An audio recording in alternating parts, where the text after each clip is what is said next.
Hey guys, welcome back to the channel. This is story about what if Naruto has purple lightning bloodline part 1. Before I start, please do support for more amazing content and comments for part 2. Do consider to subscribe my channel and share my video to your friends and check out the description as well. Let's start the video. Breathing heavily, Naruto looked at the unmoving figure of Uchiha Sasuke, his longtime rival and yet at the same time, best friend. Also, the same person who tried to betray Konoha. When the fight started, it became clear early on that Sasuke outclassed him in every category. All but one. His Kage Bunshin proved invaluable, and combine that with his awesome Rasengan, it had given him victory. Databeo. The blonde-haired struggled to get up and saw his sensei approaching. He waved excitedly. Kakashi-sensei. Over here. Kakashi, whom had noticed his pupil much sooner, was already taking in the entire scene. The Valley of the End was moderately damaged, due to the fight that had just occurred. He came to a halt in front of Naruto and looked at the unconscious Uchiha before finally settling upon Naruto. His eyes turned into an upside-down U form. Well, I'm pleasantly surprised that you managed to stop him from doing anything more than what he just did. He patted the blonde on his head before moving to Sasuke, picking him up from the ground. What about the others, Kakashi-sensei?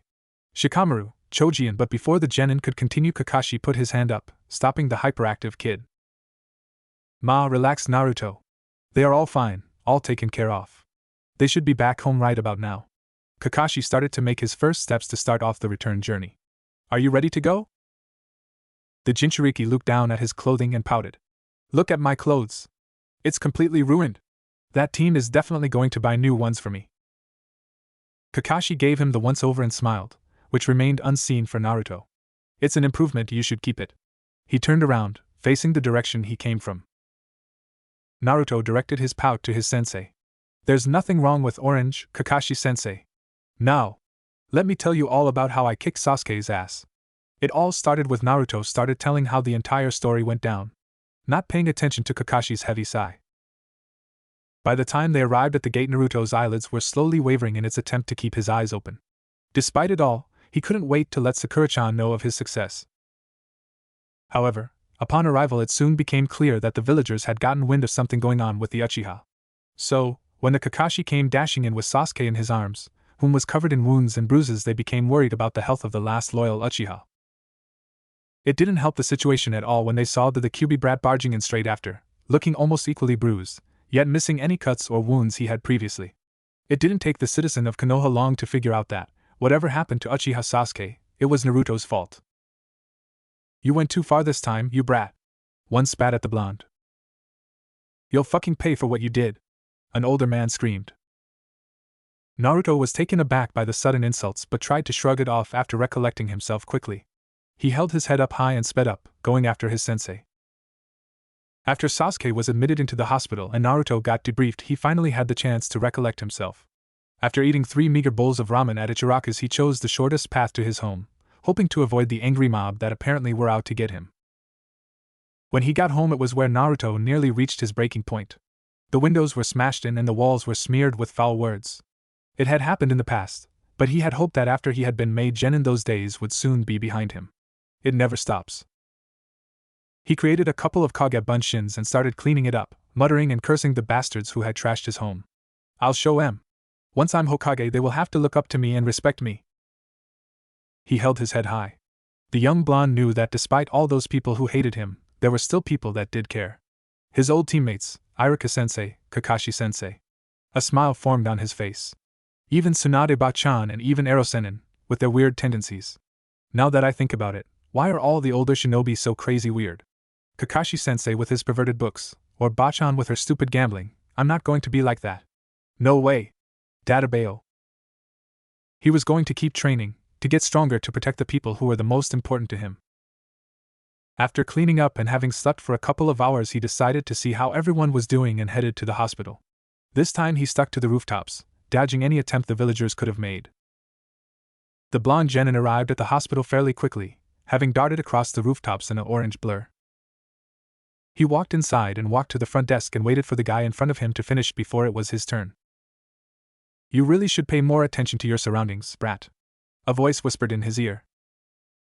The blonde responded by jumping in the air, startled to say the least. He turned around angrily and saw none other than Ero-sennin. Why are you here? Aren't you supposed to drool on some women? The Sannin in return slammed his fist on top of the blonde's head. I'm here to look at that seal my old teammate put on Sasuke. And stop calling me Yaro Sennin, he shouted in the blonde's ear before dragging him along towards the Uchiha's room. How are the others doing? Kakashi didn't really say what was going on with them. The blonde asked in concern. They'll be alright, considering who you guys went up against. Tsunade took care of them personally. Naruto smiled in relief, glad to hear his friends were going to be okay. They better. The first thing Naruto noticed was the two ANBU stationed in front of Sasuke's room. Why are they here? He asked with a large amount of distrust. Jiraiya in return sighed. Because he tried to betray the village, why else do you think? Come on, let's go inside. The guards barely seemed to register the two newcomers, they merely nodded to the Sannin. Once inside, Naruto rushed over to the bed and noticed the still form of Sakura sleeping in the chair next to the bed. He softly shook her, trying to wake her up. Sakura-chan, wake up. She softly stirred before slowly opening her eyes. She yawned and stretched herself. Once her eyes were fully focused, did she sneer at him. What did you do, Naruto? She half shouted while pointing her finger at him. Look at him, he's a mess. How could you do this to him?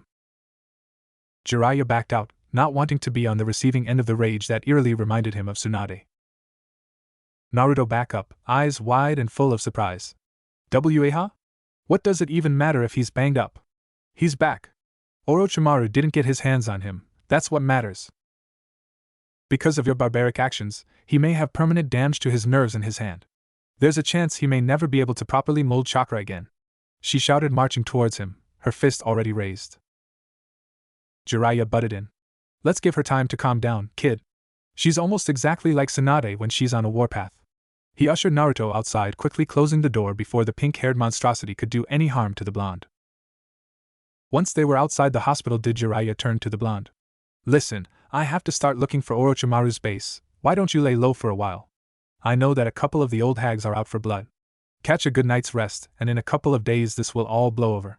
He gave the blonde a slap on the shoulder. Naruto grumbled something. Can't I just come with you? Sorry kid, but I ain't taking you on a mission that takes you anywhere near that snake. I'll be back in a couple of days. And with that the legendary Sannin disappeared in a puff of smoke. Naruto walked down the street, heading to Ichiraku Ramen. His thoughts wandered back to his fight with Sasuke. He had won, there was no doubt in that, but it didn't feel like one with Sakura freaking out like she had. And what if it was true what she had said? What if he has to quit because I screwed up his hand beyond recognition? Suddenly even ramen didn't sound appealing to him. Instead he turned right and headed to the Hokage monument, intent on sitting there for a while. As per usual, he ignored the hated looks and insults, or he tried to at least. In his mind he was replaying the entire ordeal that had happened. Luckily the squad that was formed to retrieve Sasuke was alright. From what he had heard from Jiraiya, they were incredibly lucky after everything that had happened. He sat down on top of the Yandame's head, unknown to him still that the Yandame was in fact his father. I'll never get bored of this view. With a grin he laid down on his back. Maybe everything would be alright. The next day he visited Choji, who had only this morning had woken up. Upon arriving he noticed that he wasn't the only one whom wanted to visit the Akimichi. Good to see you're alright, Naruto, Niji said with a polite nod to the blonde. Niji, you're alright. Niji gave a rare smile, his entire shoulder was taped to his chest and bandaged heavily. It seemed fate smiled down on me. Naruto facepalmed. Don't tell me you're starting with that whole fate crap again, are you? The Hyuga raised a single eyebrow. That was a joke. Before the blonde could respond, Shikamaru spoke up instead. Troublesome, you really have to work on your social skills, Niji. Naruto turned around and saw the recently promoted Chunin standing in the door opening. He couldn't help but grin at him. It looks like everyone is alright then. Naruto had already heard about Kiba's condition and slow but steady recovery. Shikamaru glanced towards the bed, where Choji was sleeping. All things considering, we went up against Orochimaru's elite, and we survived. And not only that, we got Sasuke back as well, Choji managed to say between his gasps for air. Everyone turned to the Akimichi. Take it easy, Choji. There will be time enough to catch up, Shikamaru said as he hurried to his best friend's side. Without Lee we wouldn't have, if he hadn't helped me with that bone guy, I doubt we would have caught up with Sasuke. Niji nodded. We were lucky not only with Lee, but with our allies from Suna as well. I wouldn't be standing here otherwise, Shikamura muttered with clenched fists. Choji seemed to notice and tried to sit up. It doesn't matter until the end. We all survived, and succeeded in the mission, that's all that matters. At that moment Kakashi walked in, his perverted book present as per usual. You are right, Choji. You worked together as a team and brought the mission to a successful close. You went up against Jonin Elite. You all should be very proud. Pride swelled up and Naruto laughed. We were awesome. We should all be Chunin. Kakashi snapped his book shut. Naruto, let's go see if Sasuke's awake. Naruto waved at the retrieval squad and quickly followed in his sensei's footsteps. You know, Kakashi began casually, glancing down at the blonde. This will surely be put in your file as a commendation and will help you along towards the rank of Chunin. Naruto's eyes grew wide as saucers. Really? That is super cool. I'll be Chunin before Sasuke or Sakura. I can't wait to show him off. Naruto, I didn't say it was a guaranteed promotion. All I said was that it would help you along. Naruto didn't listen, he was already far away in his fantasy. They turned a corner and noticed the stationed A and BU still standing guard in front of the Uchiha's room. As soon as they approached, the Anbu turned to them. Kakashi-senpai. He gave a nod to the silver-haired Jonin. Itutsuko, is that you? That's been a while, he turned to the blonde. Go ahead, I'll see you inside in a bit. Naruto entered the room and noticed that Sakura wasn't here this time. He walked towards the bed and hesitated when he noticed that his wounded teammate was awake. Hey Sasuke, he slowly began. Sasuke looked up and as soon as he did, the blonde froze. The pure unfiltered hatred that sprang from the Uchiha's eyes came as a surprise to Naruto. What have you done? Naruto wanted to take another step forward but instead had to take several steps back as Sasuke jumped out of his bed.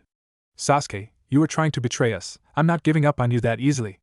Naruto raised his voice, his own anger now reaching a boiling point. Sasuke roared in anger. You ruined everything. I hate you. How am I supposed to get strong enough now to kill Itachi? I'll kill you. He swung his good fist at Naruto, who was stunned, unable to believe what his best friend was saying. As the fist was about to slam into his face, it instead got blocked by a fingerless gloved hand. Sasuke looked up, seething with hatred. It was Kakashi who had once again come to save the day. What do you think you're doing, Sasuke?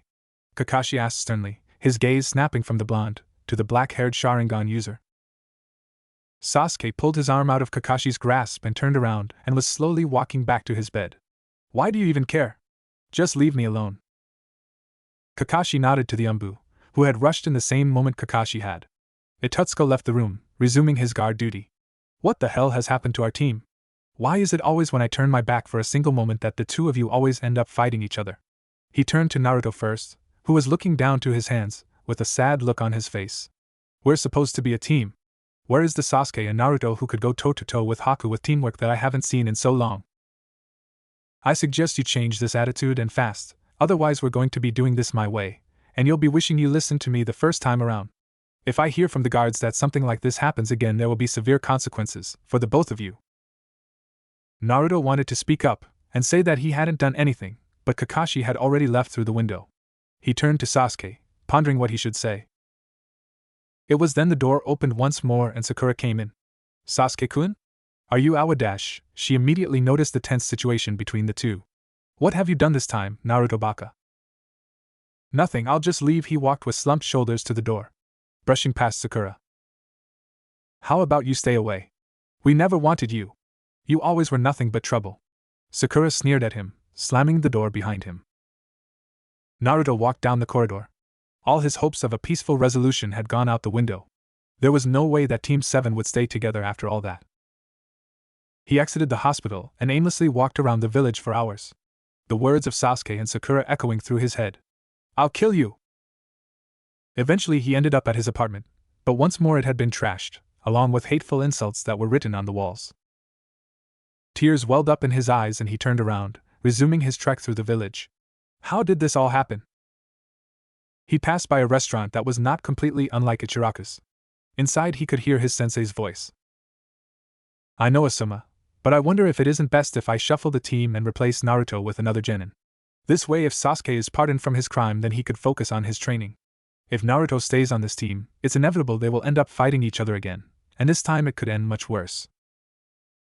As long as you don't think about trading him with one of mine. I seriously wouldn't know how to handle the kid, especially if what you told me about his little incident is true. A second voice answered. Naruto immediately identified him as Asuma. I can't believe what I'm hearing. How could you even dare to consider such a thing about Naruto? He has good intentions. You can't simply replace him like a piece of clothing. A female voice spoke up in disbelief. Naruto slumped against the wall, tears rolling down his face. Even Kakashi-sensei? Kakashi sighed. Naruto's intentions are good, and he certainly made me proud during the retrieval mission, but the little things he does do right doesn't outweigh all the bad. The female voice once more spoke up, but Naruto had heard enough. He wiped the tears from his face and sprinted to the Hokage monument once more, his surroundings a blur. In one day I've lost Sasuke, Sakura and Kakashi-sensei. Is it something I did wrong? I brought him back and I get treated like this. His train of thought got interrupted by a Chunin. Uzumaki-sen, your presence is ordered by the Hokage. And before Naruto could ask why, the Chunin had already disappeared. Naruto made a sharp turn and headed to the Hokage tower, the one person he knew wouldn't abandon him. With his arms crossed behind his head he walked into the Hokage's office, trying to hide his sadness with a grin. What's up, Bachan? Close the door please, Naruto. Tsunade asked, her hands clasped together, supporting her head. Naruto noticed a small group of people who were standing beside Tsunade, whom he vaguely remembered as the advisors to the late Sandaime. He closed the door behind him and turned back to the group. What's going on? She sighed. Sadness and guilt were easily shown on her face. Naruto, she began, trying her best to keep her emotions in check. Because of your recent loss of control of the Kyuubi's chakra, you are a potential liability. We had hoped that with Jiraiya guidance you would be able to restrain yourself, but it seems we were wrong. Tomorrow there will be a seal placed upon your chakra pathways, forever blocking it. You will no longer be a shinobi. I am sorry, Naruto. Naruto stumbled back, barely able to comprehend what was going on. I did not lose control of Kyuubi's chakra. I was in full control of it during the entire fight. He couldn't believe what was going on. At this point Hamura joined in. Sasuke Uchiha begs to differ, Genin. He saw red chakra envelop your body, including a tail. You were losing control of the Kyuubi's chakra. We can't allow such a risk to remain unrestrained and free in our village. You should consider yourself lucky. If not for the Hokage we would have taken a more drastic approach. Being a shinobi is all I have left. Don't take that away from me, please. I didn't lose control. The decision is final. You will report to the Hokage tomorrow, at 2 in the afternoon. Kohara Yuditane butted in, standing to the right of Tsunade. Tsunade looked in his eyes as her head still leaned on her intertwined fingers. There's nothing I can do, Naruto. They overruled me. I am so sorry. Naruto's eyes darted from the left to the right. He slowly turned to the door, swaying from the left to the right. This can't be happening to me. Naruto, are you alright? Tsunade asked as she stood up from her seat, concerned for the boy she considered family. The blonde started breathing heavily. He fell to one knee. They can't do this to me. After everything I've done for them. After everything they've done to me. The attendants in the room stared at the boy in surprise but lacked any concern except for Tsunade, whom was crouching beside him. Naruto, you need to slow your breathing, you're hyperventilating. Naruto pushed her away. Leave me alone. He stood up and wobbled off, trying to regain his composure. It took the blonde a while to get his breathing back under control. He arrived at his thrashed apartment. By now there was only one emotion left that coursed through his veins. Hate. Pure and utter hatred for everyone inside the village. From the lowly villagers to the very Hokage herself. So, they think I'm a liability, huh? They want to never see me again. Well, that can easily be arranged. He softly, yet harshly spoke to himself. He tore his headband from his head and placed it on the table. He reached for a kunai, and with one swift motion slashed through the leaf symbol. He rammed the kunai in the desk. He started packing his stuff. Whatever wasn't destroyed he stuffed into his backpack. He gave one last glance around his apartment, and then grabbed a piece of power and started scribbling something down. Once done, he looked at it with satisfaction that was fueled further by his anger. Your liability is gone forever. Leave me be and I will leave you be. If you don't, I will let the Kyuubi loose inside this village. This is a promise, and I never break my promises. I hope you will all rot in hell. Naruto Uzumaki. Without hesitation he left the apartment, surprised that there weren't any Umbu guarding him.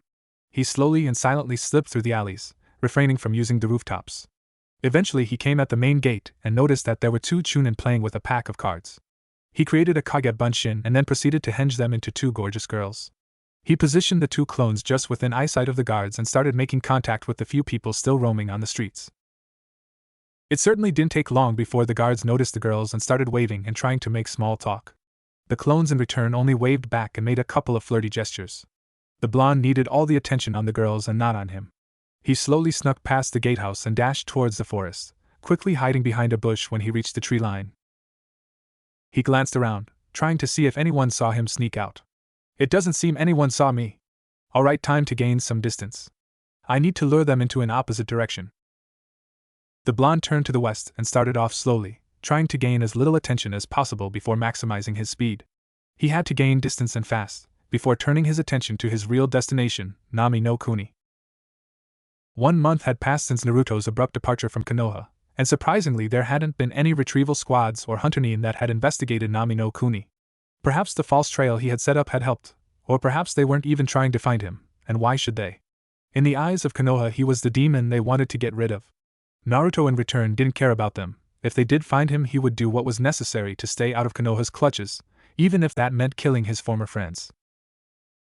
All his friends had abandoned him the moment he needed them most. Tsunade had betrayed him. He couldn't suppress the sneer that crawled upon his face. Those bastards! They were eager to jump into the fire to rescue Sasuke the moment I need help. They were nowhere to be found. He was wandering through the village of Nami no Kuni, adopting a smile instead of the sneer. The people here were kind and helpful. They knew who he was, and after he had told his situation the village accepted him in open arms. He felt that place, which was strange, considering all that had happened. The moment he had arrived he dumped his orange jumpsuit and bought a dark blue long-sleeved shirt with matching pants. He had his pouch strapped to his right leg, filled with kunai and shuriken. He also bought himself a shoulder strap that went from his right shoulder to his waist on his lower left side. This too he had filled with kunai. The outfit change was the second thing on his list. The first was meeting up with Tazuna and his family. They took him in without him even having to ask for help. They gave him their spare room along with the promise he could stay for as long as he wanted. However, he couldn't slack off. Training was something that had slacked off in the first week of his arrival, but the blonde had picked it up the second with a fairly harsh training regime that Kakashi would be proud of, or so he at least thought before remembering the words his sensei had uttered in that restaurant. Every day he trained himself to his limit with a tight schedule. The Genin Nukenin would assign different tasks for every day of the week, starting every Monday with an intense taijutsu training, using his Kagebenshin as his opponents. Tuesdays were used to increase his chakra control. It had improved steadily when he was still on Team 7, but often it would be skipped or interrupted due to missions or other assignments Kakashi had them do. Naruto knew that chakra control was something that he needed to improve, and fast. His Wednesdays were spent on brushing up on his sword skills, which were simply put terrible. Luckily there was an old retired samurai, Kiai, that had been helping him with this part of his training. Thursdays he would repay the debt he owed to Zuna's family by helping Tsunami around the house, gathering groceries or cleaning the house. She had vehemently refused his help at first, but he had insisted, and with the help of his clones they were always done fairly quickly. If that was the case he would help Tazuna with his work, which now amounted to the construction of new homes and other yet similar work. This included the building of a wall, to keep out any future threats as well as giving the villagers a sense of safety. And on Friday he would train Genjutsu, which was as awful as a cup of ramen that was past its expiring date. The weekend was wasted on relaxing and sparring with Inari, who was showing more and more interest in the shinobi life. He even went with him on Wednesday to watch him train, talking with Kiai and asking for tips. He noticed the sun was setting, so he hurried along. He knew dinner was most likely already on the table. He smiled when he saw his new home and dashed the last few meters. At least he was, until he slammed into Inari. "Watch where you're going." Inari looked up and shoved the blonde off of him. "No! You watch where you're going." Naruto picked himself up and dragged the kid by his arm towards the door. "I did. And then you decided to jump in front of me." "I did not." "You did." "Did not." "Did so." The bickering continued as they entered the living room and sat down at the table, oblivious to the looks Tsunami and Tazuna were giving them. "You're lucky I used my awesome abilities to slow down, or otherwise you'd have been seriously hurt," Naruto boasted, ignoring the own voice inside his head that said liar, liar, liar, liar. "You don't even believe that yourself. In fact, if I knew how to use chakra I would already have beaten you." Naruto thumped him on the back of his head, causing the kid to shout in pain. "Yeah? Then why didn't you dodge this?" Because I don't know how to use chakra, you big doofus. You're so full of it, Naruto shouted back. So are you. At this point, Tizun decided to butt in. Alright, enough.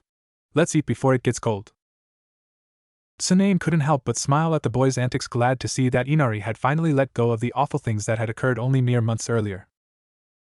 I was thinking, after dinner the dark-haired woman started, pointing her chopsticks at the blonde. When Naruto has taken a shower, we could go have a good old-fashioned movie night. Naruto shoved his nose under his arms and sniffed. It's not that bad. Tizuna grunted as he slowly chewed on his food. Yeah, brat, it is. You're taking a shower. The blonde in return shrugged and started savagely attacking his noodles, not aware of the looks Tizun gave him or the chuckles Tsunami let out. 3 weeks later, Tuesday. Naruto was climbing up and down the tree, only using his feet and of course chakra to keep him attached to the wood. He grunted as he almost lost control, but he managed to keep himself upright. Despite the fact that he had managed to complete the task his former sensei had given the team, he hadn't mastered it, not by a long shot. The blonde was about halfway up when his concentration was broken by a sudden explosion. He tried grasping for one of the branches but failed and fell down, landing painfully on his back. Ugh! What the F? He suddenly jerked up and looked towards the direction of the sound. He scrambled to his feet and sprinted towards the smoke that was rapidly rising in the air. When arriving on the main street that was heading towards the exit, he saw a large group of people running to safety. He quickly hopped to the roof, escaping the mass of fleeing people. He was about to hop from rooftop to rooftop towards the smoke when he noticed a small girl by herself, with the risk of being trampled by the horde of people. He quickly hopped down and sprinted across, grabbing her and making a wild jump into a nearby alley. Are you okay? The girl sniffled and wiped the dirt from her face. I don't know where my mom is. Naruto glanced around and noticed a young couple standing at the entrance of the alleyway, dodging the stampede of people. He ran to them, with the girl in his arms. Hey you! You need to keep an eye on her while I check out what's going on. The boy was about to speak up when he noticed the outfit of the blonde and nodded, recognizing who he was. Of course, Uzumaki-san. Naruto put the girl down and wiped the tears off her face. We'll find your mom, don't worry. These two will keep an eye on you, okay? She nodded once, glancing at the couple before turning her dark brown eyes back to the Uzumaki. Find my mom, promise it to me. I'll find her, I promise, Dadabayo. He exclaimed before jumping out of the alley and onto the roof, dashing across the rooftops, quickly approaching the origin of the explosion.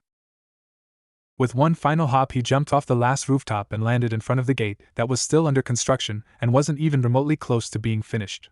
He immediately noticed two strangers standing there. One was holding an elderly man by his throat whilst the other was twirling a blade in his hand, kicking a pebble that lay in front of his feet.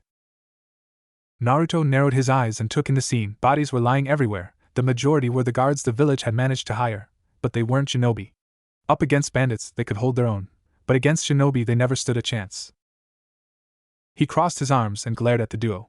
He took in their features and noticed they were wearing dark robe that extended to just below their eyes.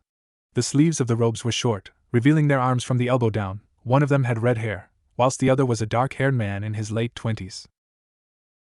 Naruto saw the captive's pain clearly etched on his face and shouted, "Bastards! Let him go!" The duo shared a look, before grinning at the blonde. The one who was holding the elder man gave a chakra-enhanced squeeze, snapping the man's neck, killing him instantly. Naruto roared in anger, red chakra leaking out of his body, enveloping him completely. You'll pay for that. That's demonic chakra, you must be a Jinchuriki. The one on the right concluded. He unzipped his robe and threw it on the ground, revealing a green outfit underneath that allowed him more maneuverability. The second quickly followed suit and tossed the sunglasses he was wearing on top of his robe. Naruto had run out of patience and dashed to the duo, crossing the distance in the blink of an eye. He swung his fist but missed spectacularly, which the two strangers instantly abused. Now, Rigio!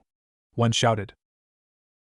Rigio slammed his leg into the blonde's stomach, slamming him straight into the other's fist. Naruto groaned and fell to the ground but retaliated immediately by sweeping the legs out from Rigio.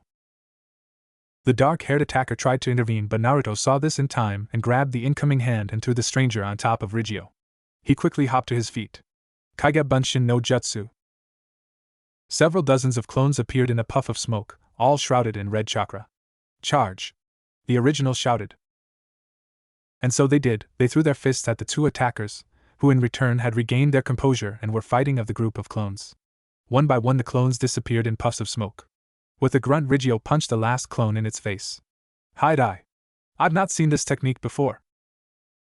It doesn't matter. They're dispatched of easily. Hide-eye answered swiftly, his eyes darting around waiting for the last of the smoke to dissipate. Take this. Naruto shouted as he came from the right, swinging his fist towards the face of Hide-eye. The dark-haired opponent managed to block the attack and retaliated with a fist of his own. His partner chimed in and swung his blade only to be met with nothing but smoke. Another fake? Rasengan! The real Naruto burst through the white smoke and slammed his blue sphere into Rigio, who screamed in pain, trying to resist the attack but to no avail. He got blasted into the newly constructed house left of the gate. Naruto turned to the remaining guy who only looked at the destroyed building. One left. He charged Hide-eye and unleashed a flurry of punches that his opponent managed to block with moderate ease. With a roar, Naruto's opponent countered and kicked him in the chest, causing the blonde to skid backwards. The former Konoha Nin charged forward once more and exchanged more blows with his foe. Every fist he swung got retaliated by Hide-eye. I need to change things up. He's caught on to my fighting style. He then jumped back and slid 2 kunai from his shoulder strap, one in each hand. Hide-eye in return reached for 2 short blades and charged forward, his blades clashing with Naruto's kunai. You'll pay for killing Rigio. Naruto grunted before wildly slashing with his kunai, which got deflected by his opponent. Who the hell are you guys? He slammed his kunai once more against Hida's blade. It doesn't matter who we are. Hide-eye pushed back against the attack of Naruto, and swiped his leg against the blonde's, causing him to stumble backwards. Naruto fell on his back but immediately backflipped onto his feet, tossing his kunai and immediately following with a hand sign. Kage Bunshin no Jutsu. A large cloud of smoke appeared once more and another large group of clones charged forward and across the marketplace. The creator once more, with the help of a clone pouring chakra into his hand, forming a Rasengan. Not this time. Hide-eye shouted before throwing his blades into the incoming wave of clones. 2 puffs indicated that at the very least they had hit their targets. He raised his hands and a shimmering mirror appeared in front of him. Naruto lowered into a defensive stance, waiting for his opponent to strike. That was until the mirror got shattered to pieces. Huh! Huh indeed! A voice screamed in his ears before he plunged his blade into the back of the blonde. Naruto fell to the ground, screaming in pain, his Rasengan along with the clones that were attacking Hide-eye dissipated. I told you, you would pay for killing my partner. Naruto moaned in pain as he crawled towards the feet of his opponent, desperately clutching it. He grabbed the blade that still stuck in his back and with a lot of effort he managed to pull it out, letting it fall to the ground. Hide-eye crouched down and grabbed the kid by his spiky blonde hair. Your world will burn, everyone will die, not that you'll be there to witness it. You really don't know anything about Jinchurikis, do you? Naruto managed to say between clenched teeth, a smirk appearing on his face. Hide-eye in return rammed the face of the blonde into the ground before pulling it back up, small wounds littered across his face. Does it really matter? Naruto's smirk turned into outright laughter. Of course, team. We have advanced healing. A kunai slid out of his sleeve and into the young boy's hand. In one swift motion he rammed the kunai into the left side of his throat. The dark-haired opponent stumbled back as his hand clutched at the kunai. A loud gurgling sound erupted from his throat as blood started pouring out of his mouth and down his chin. The former genin slowly stood up, panting heavily. The wound on his back was already almost completely healed. Slowly the red aura that had enveloped his body disappeared. Hide-eye fell to his knees only to try and stand up again, his hand outstretched towards the victor. Finally, he fell to the ground, never to stand back up again. Naruto turned around, checking if the other guy was indeed dead. He looked towards the damaged building, and what he saw made his blood boil and his hands clench into fists. In front of him stood a man dressed in black with red clouds adorning his outfit. He had black hair and unique lines under his red glowing eyes. Naruto couldn't help but feel fear clutch at his throat. He swallowed nervously. His rage had been set aside for fear. Itachi Uchiha. Itachi just stood there, void of emotion. You have improved since our last encounter. He slowly took a couple of steps forward, dragging the body of Rigio along with him. Naruto growled, dropping into an aggressive stance. One of his hands reached for the shoulder strap and swiftly grabbed a kunai, throwing it at the Akatsuki agent, only for it to pass straight through him. Genjutsu? But when? The moment you looked into my eyes. But do not be frightened, I am only here to talk. Itachi spoke as he dropped the genjutsu. Talk? What is there to talk about? You're Akatsuki. You're here to capture me. Naruto's eyes darted around. He knew the last time Itachi had found him he was accompanied by a big blue guy. Itachi walked forward once more and came to a standstill, mere meters away from the blonde, letting the body fall to the ground with a thud. That's where you're wrong, I'm alone, the rest doesn't know. Naruto crossed his arms. Well? What's so important that you have to tell me, a mere genin? Itachi merely stared at him. In a few years from now an unknown group will travel to the elemental countries. They will lay waste to our world and kill everyone. He motioned with his hand to the body next to him. These two are scouts, here to evaluate our strength. Naruto glanced down at the body with slight discomfort. Who are they? And how are you so sure they intend to kill us all? Every location they've visited so far has been annihilated. We don't know who they are or where they come from, all we know is that we're next. How do you even know all this? An acquaintance told me. I trust him. Itachi turned sideways. He noticed the villagers were slowly starting to investigate, now that the fight had finally ended. Naruto looked around, noticing the villagers as well. Why are you telling me this?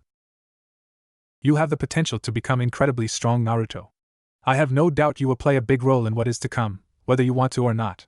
The rest of the Akatsuki know this as well. If you didn't have the QB sealed inside you, Leader Sama would have undoubtedly approached you now that you are unaffiliated.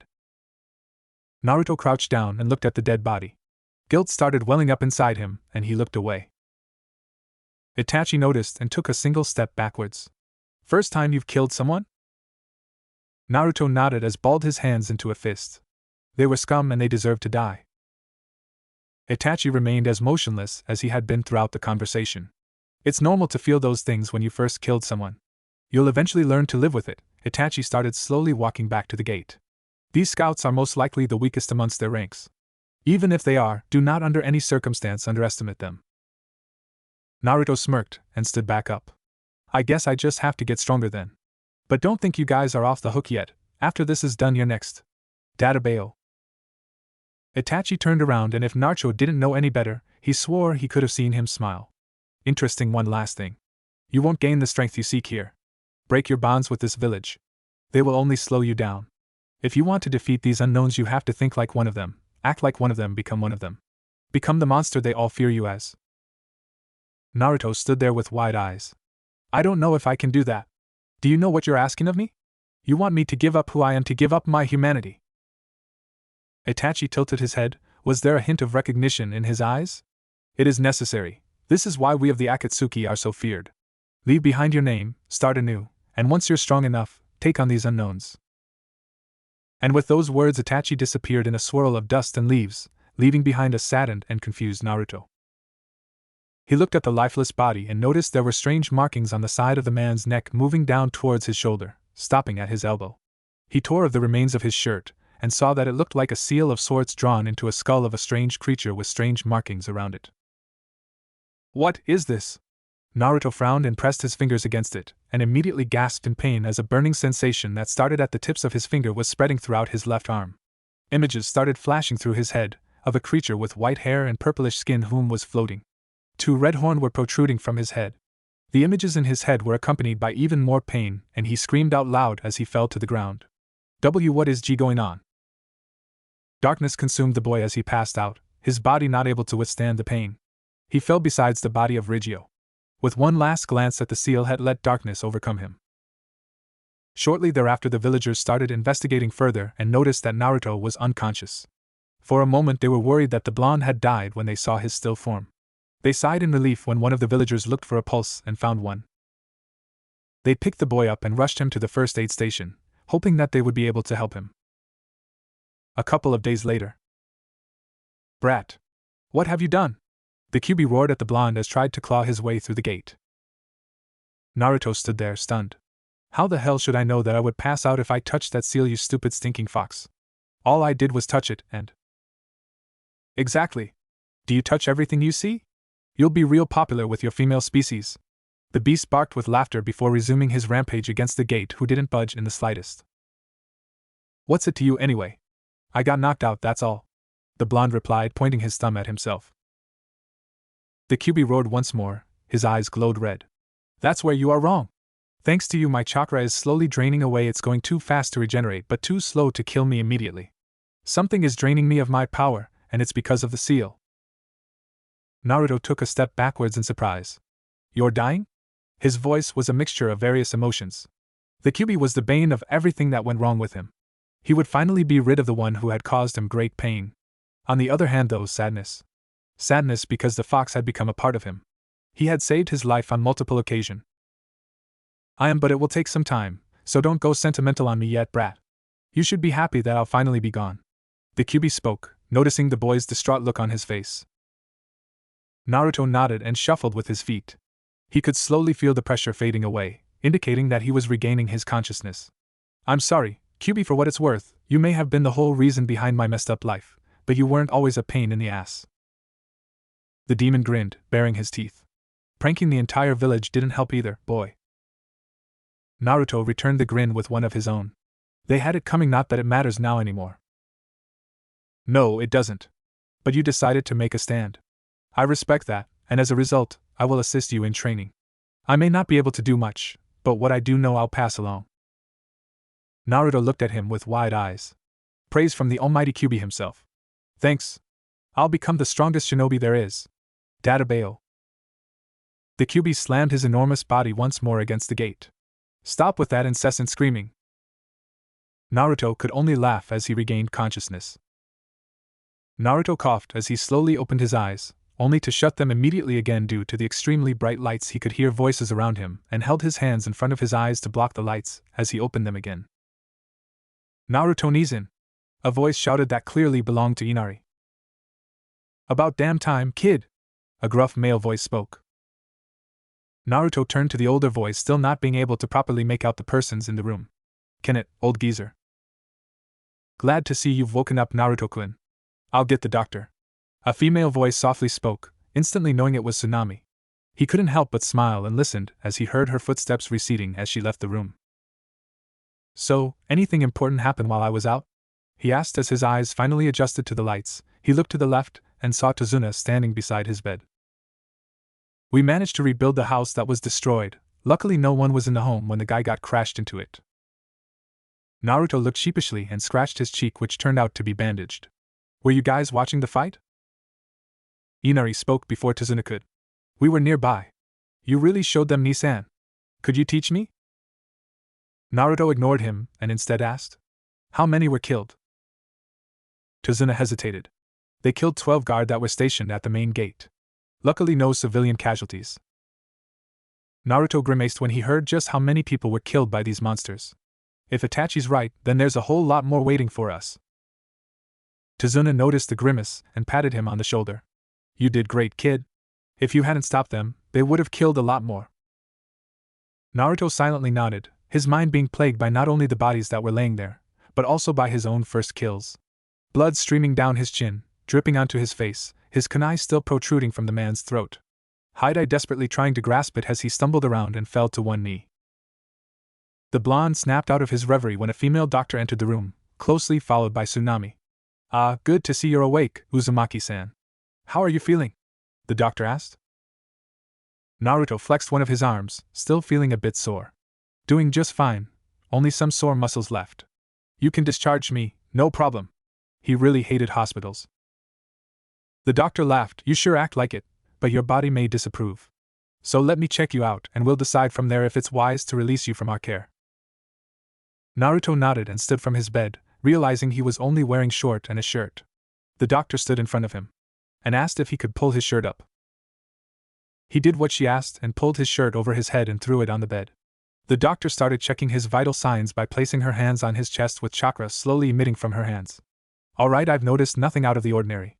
Your body is under a lot of stress though, so it's very important you take it easy for a while. I'd like to keep you here for the night to see if there aren't any surprises that could pop up. She stood back up and she handed the blonde his shirt. If everything goes well, we'll discharge you tomorrow. That's the least we can do after you saved our village, twice no less. She smiled at him before writing something down on her pad. She proceeded to give him a nod and silently left again, but not before Naruto thanked her and shook her hand. Naruto pulled his shirt back on and laid back down on bed, letting his hand rest on the pillow for a moment. He glanced at his new family and smiled. You guys want to know how I beat the crap out of those guys? Tazuna let out a bark of laughter. Well, we didn't see the entire fight, so I'm curious how this all started. Naruto started telling his story, waving with his hands enthusiastically. Well, it all started with this girl who was about to be run over by a large group of people. The next day, after Tazuna, Tsunami and Inari had arrived, Naruto got up and went to the closet, changing into a fresh set of clothes. He was ready to head home. It's so good to see you're feeling good again, Naruto-kun. If you're feeling well enough, we should head back home as soon as possible. Get you something good to eat. This hospital food can't be good for the patients here. Tsunami smiled as he appeared from behind the curtains in his new outfit. Let's get going. Naruto pumped his fist in the air. Sure, he was happy to leave the first aid station, but he had also had conflicted feelings about the whole situation. The killing he had done, the murders that were committed by those scouts, and of course his internal debate on whether or not to follow Itachi's advice. The group left the aid station and went home, stopping at a ramen stand for the blonde after he insisted on getting some ramen. Happily slurping his food whilst they were walking down the street, he couldn't help but feel truly at place. People were being nice to him, and even stopped to make small talk to him or someone from the group. When he still lived in Konoha, aside from Ichiraku Ramen or his friends, no one wanted to talk to him. They either sneered at him or gave him a wide berth. But if I don't do something about this threat, there won't be a home left. I can prevent that from happening. They arrived at their place and Naruto almost immediately went to his room, still deep in thought. He sat down on bed and flew his fingers through his hair. What do I do? I have to choose in what I've always wanted and in my responsibility as a shinobi. Tsunami knocked on the door. Naruto, are you decent? Interrupting him from his thoughts. Yeah, come on in, he said as he laid down on his back. She opened the door and entered the room, looking at him with worry. Are you feeling okay? You never go upstairs without having some lunch. I know you had some ramen, but that normally never sates your appetite. Naruto sat back and gave her a sincere smile. I guess I'm just not feeling that great yet. I'll take it easy at least today. I'll most likely feel as good as new after a good night's rest. Tsunami's concerned gaze almost made him waver, but he managed to stay true to his course. Alright, Naruto-kun, if you're sure that that's all, I'll leave you be. Get some sleep, okay? Naruto nodded at her. I promise I'll feel better in the morning. She walked over and hugged him, which was followed by a soft kiss on his cheek. Thank you for saving our village. No matter how Konoha has treated you, this can be your home if you wish it to be. Naruto felt tears well up and he swallowed, trying to get his emotions under control. I'd like that. Tsunami smiled and stood back up, ruffling his hair before turning around heading back out the room. She picked up the basket that was filled with clothing that still needed to dry. Naruto looked at her retreating back and sighed with a heavy heart. If I don't leave soon, I don't think I'll ever be able to. Naruto stood up and decided to go for a walk. Fresh air would do him good. He had to steel his emotions and make preparation. Hey, old geezer. I'm getting some fresh air. I'll be back later. He shouted towards Tazuna as he opened the front door. Watch it, brat. What you gonna do, beat me with your cane? Naruto shouted back as he stepped outside, closing the door behind him, but not before he dodged the apple Tazuna threw his way. Once this was all over, he could see himself settling down here. Yeah, I definitely could. With a smile, he walked down the road and back further into the village. With a smile, he walked down the small path.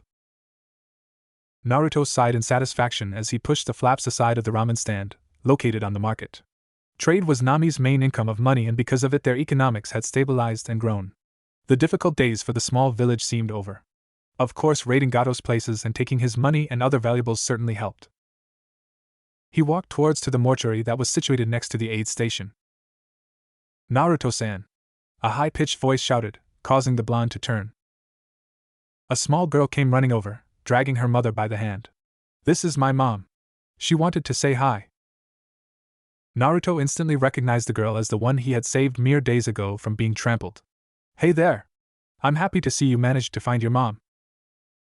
The mother placed her hand on the back of her daughter's head. I wanted to thank you for saving my daughter's life. I got separated from her, and I couldn't get back to her. I'm incredibly grateful for what you've done, Uzumaki-san. She bowed deeply. Arigato. Naruto waved with his hands, trying to get her to stop. Oh please, that's not needed. Anyone would do the same thing. She smiled at the blonde. And you did. I can't thank you enough. I'm forever in your debt. He scratched the back of his head, chuckling. Well, if someone ever asks for me, who isn't of this village, please don't tell them anything. My stay here is kinda secret, hee. The woman nodded before grabbing her daughter's hand. Your secret is safe, No one in this village will say a word about your presence here. She winked at him before turning to her daughter. Come, Chia, let's get going. I'm sure Uzumaki-san has other things he has to attend to. Bye, Naruto-kun. The little kid waved as she and her mother became one with the crowd.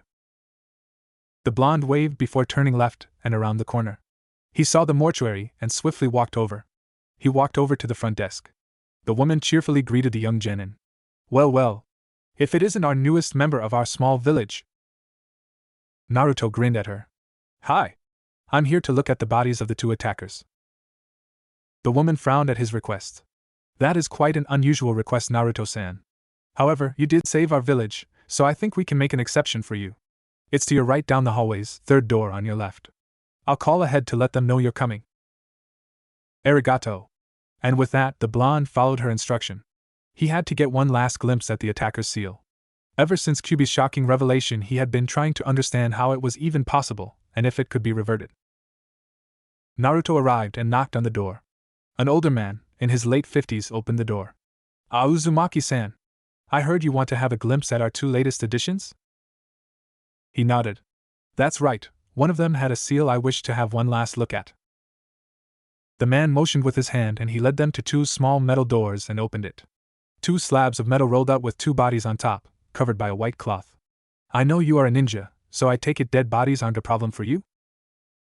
Naruto nodded at the man. I'll be alright. He turned to the bodies and slowly removed the cloth. The first one was Hide-Eye. He took a better look at the seal, but he wasn't an expert. Reaching for a notepad, Naruto made a crude drawing of the seal before putting it away in his jacket once more. The employee backed away slightly, giving Naruto his space. Naruto swallowed nervously as he pulled the cloth down from the second body, Rigio.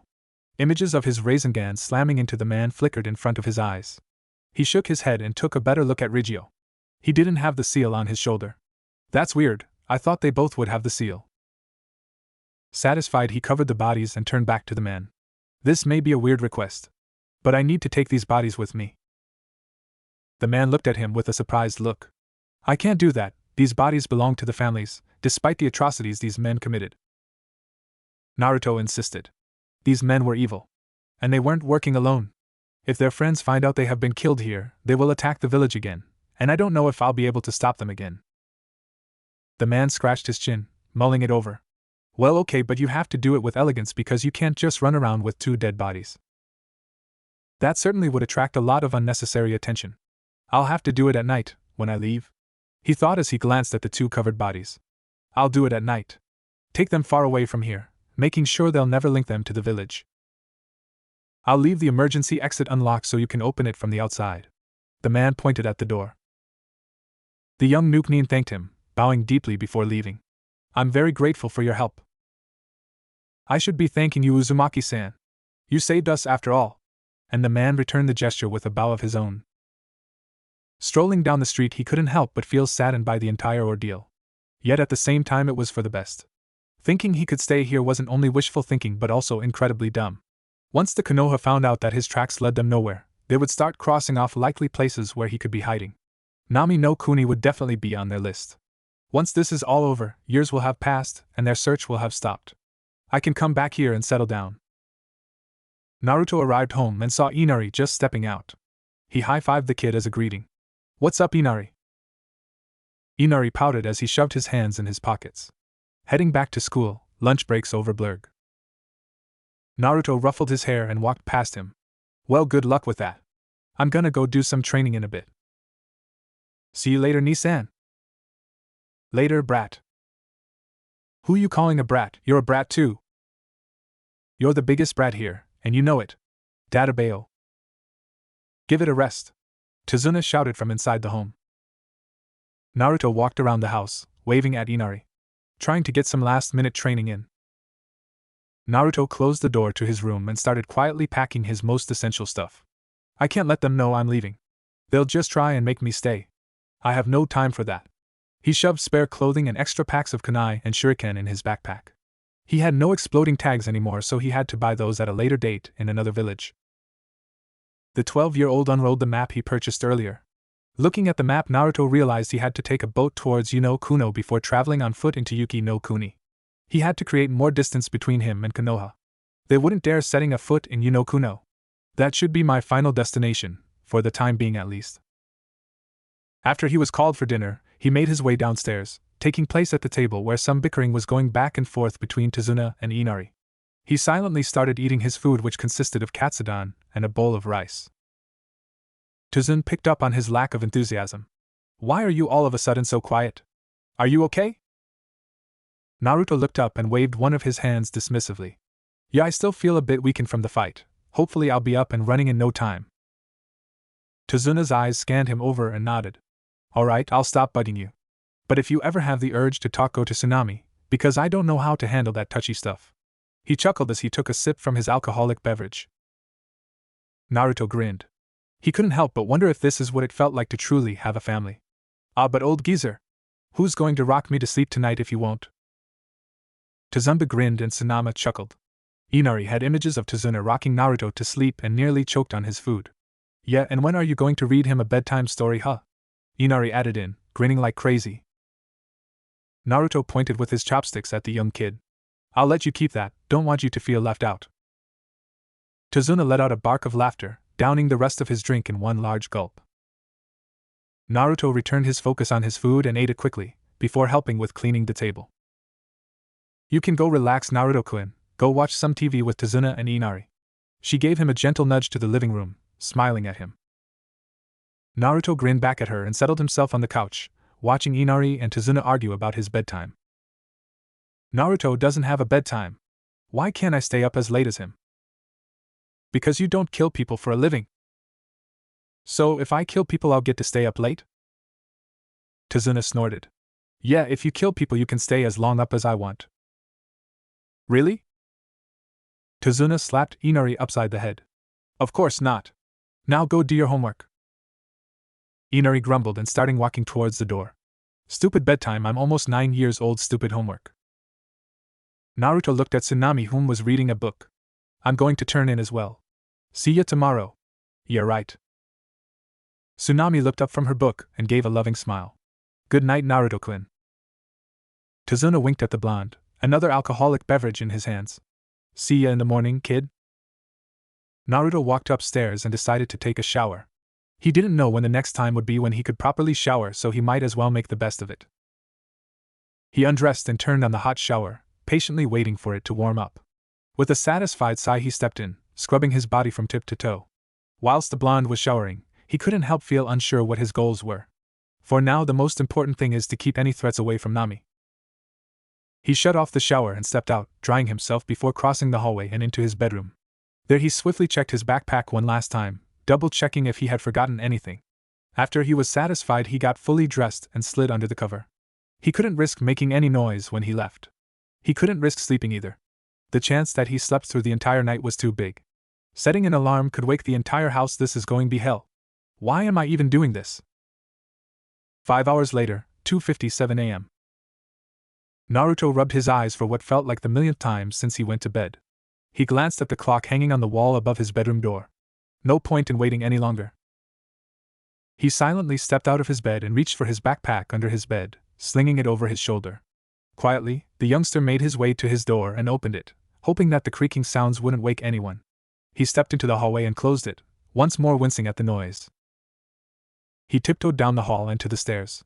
The 2nd, 5th, and 8th will wake up the entire house for sure if I stand on those, so I have to make sure I skip them. With the elegance of a drunk cat he walked down the stairs, barely dodging the creaky steps. Once he was downstairs he grabbed a piece of paper and a pen from the desk in the corner, and wrote something on it, before placing it on the dinner table. He gave the letter one last glance and sadly smiled at it. Dear Tazuna, Tsunami and Inari. This wasn't the way I thought this would go, but after the fight I knew there was no other choice. I left Nami to get stronger. I can't gain the power I need if I stay here, it will slow me down too much. The 2 men who attacked weren't the only ones out there. I'm going to make sure that no one else is going to attack this village again. I wish you guys and the rest of Nami all the best. I felt more at home here this past month than I have ever had in Konoha. I hope that once I'm done I'll still be welcome in Nami no Kuni. Naruto. P.S. Databeo. He walked out the front door and sprinted to the mortuary to pick up the bodies. Luck was on his side for a change. There wasn't a soul awake and on the street, including an old man lying unconscious in the corner. He glanced to his right and saw the ramen stand. And there's another downside. After leaving Konoha and Ichiraku's, I found a decent replacement here. Now I have to leave yet again. After a couple of moments, he saw his destination and made his way around the back, noticing the door straight away. It was slightly ajar. He swiftly made his way to where the bodies were laying. He opened the metal doors and saw that the bodies were in 2 black bags.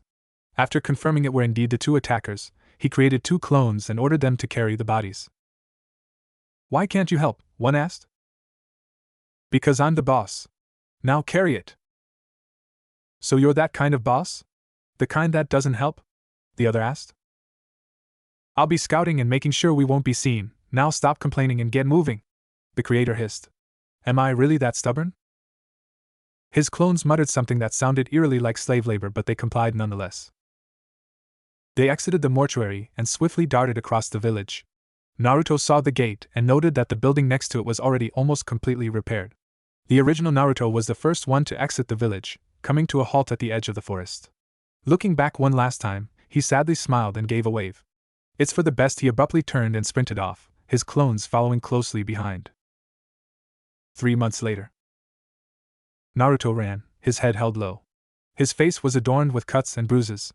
From the corner of his lip a small sliver of blood was trickling down. His clothes were a mess, cuts and tears were showing how severe the damage was.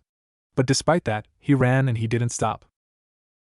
He jumped over a fallen tree, fluidly grabbing 2 kunai with exploding tags attached. He threw it towards his pursuers, whom were mere meters behind him, obscured by trees and bushes. Looking ahead, the 13-year-old blonde could see the end of a low cliff coming up. He looked to his left and right, but the cliff reached far. With no other option left, he decided upon the course that would give him the biggest chance of survival. He sprang. As he fell down, his clothes were wildly flapping about. He reached for his pouch once more, which proved more difficult than he thought it would. Finally, able in grabbing another exploding tag, the boy prepared for the impact. Fortunately for his legs, he landed in a thick bush that broke his fall considerably. He rolled out of the bush and onto his feet. The exploding tag was placed in the bushes, awaiting detonation through physical contact. The former Konoha Nin resumed his dash, ignoring the pain in his legs, placing as many trees and other objects between him and his pursuers. "This is ridiculous. They've been hunting me for 3 days. Don't they need to rest? The only reason I haven't dropped from chakra exhaustion is because of Kyubi." The ground slowly took another sharp dive and he stumbled, tumbling down the hill.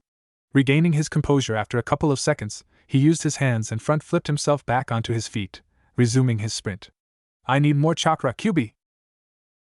This is the last I can give you. If I give you even more, your body won't be able to handle it."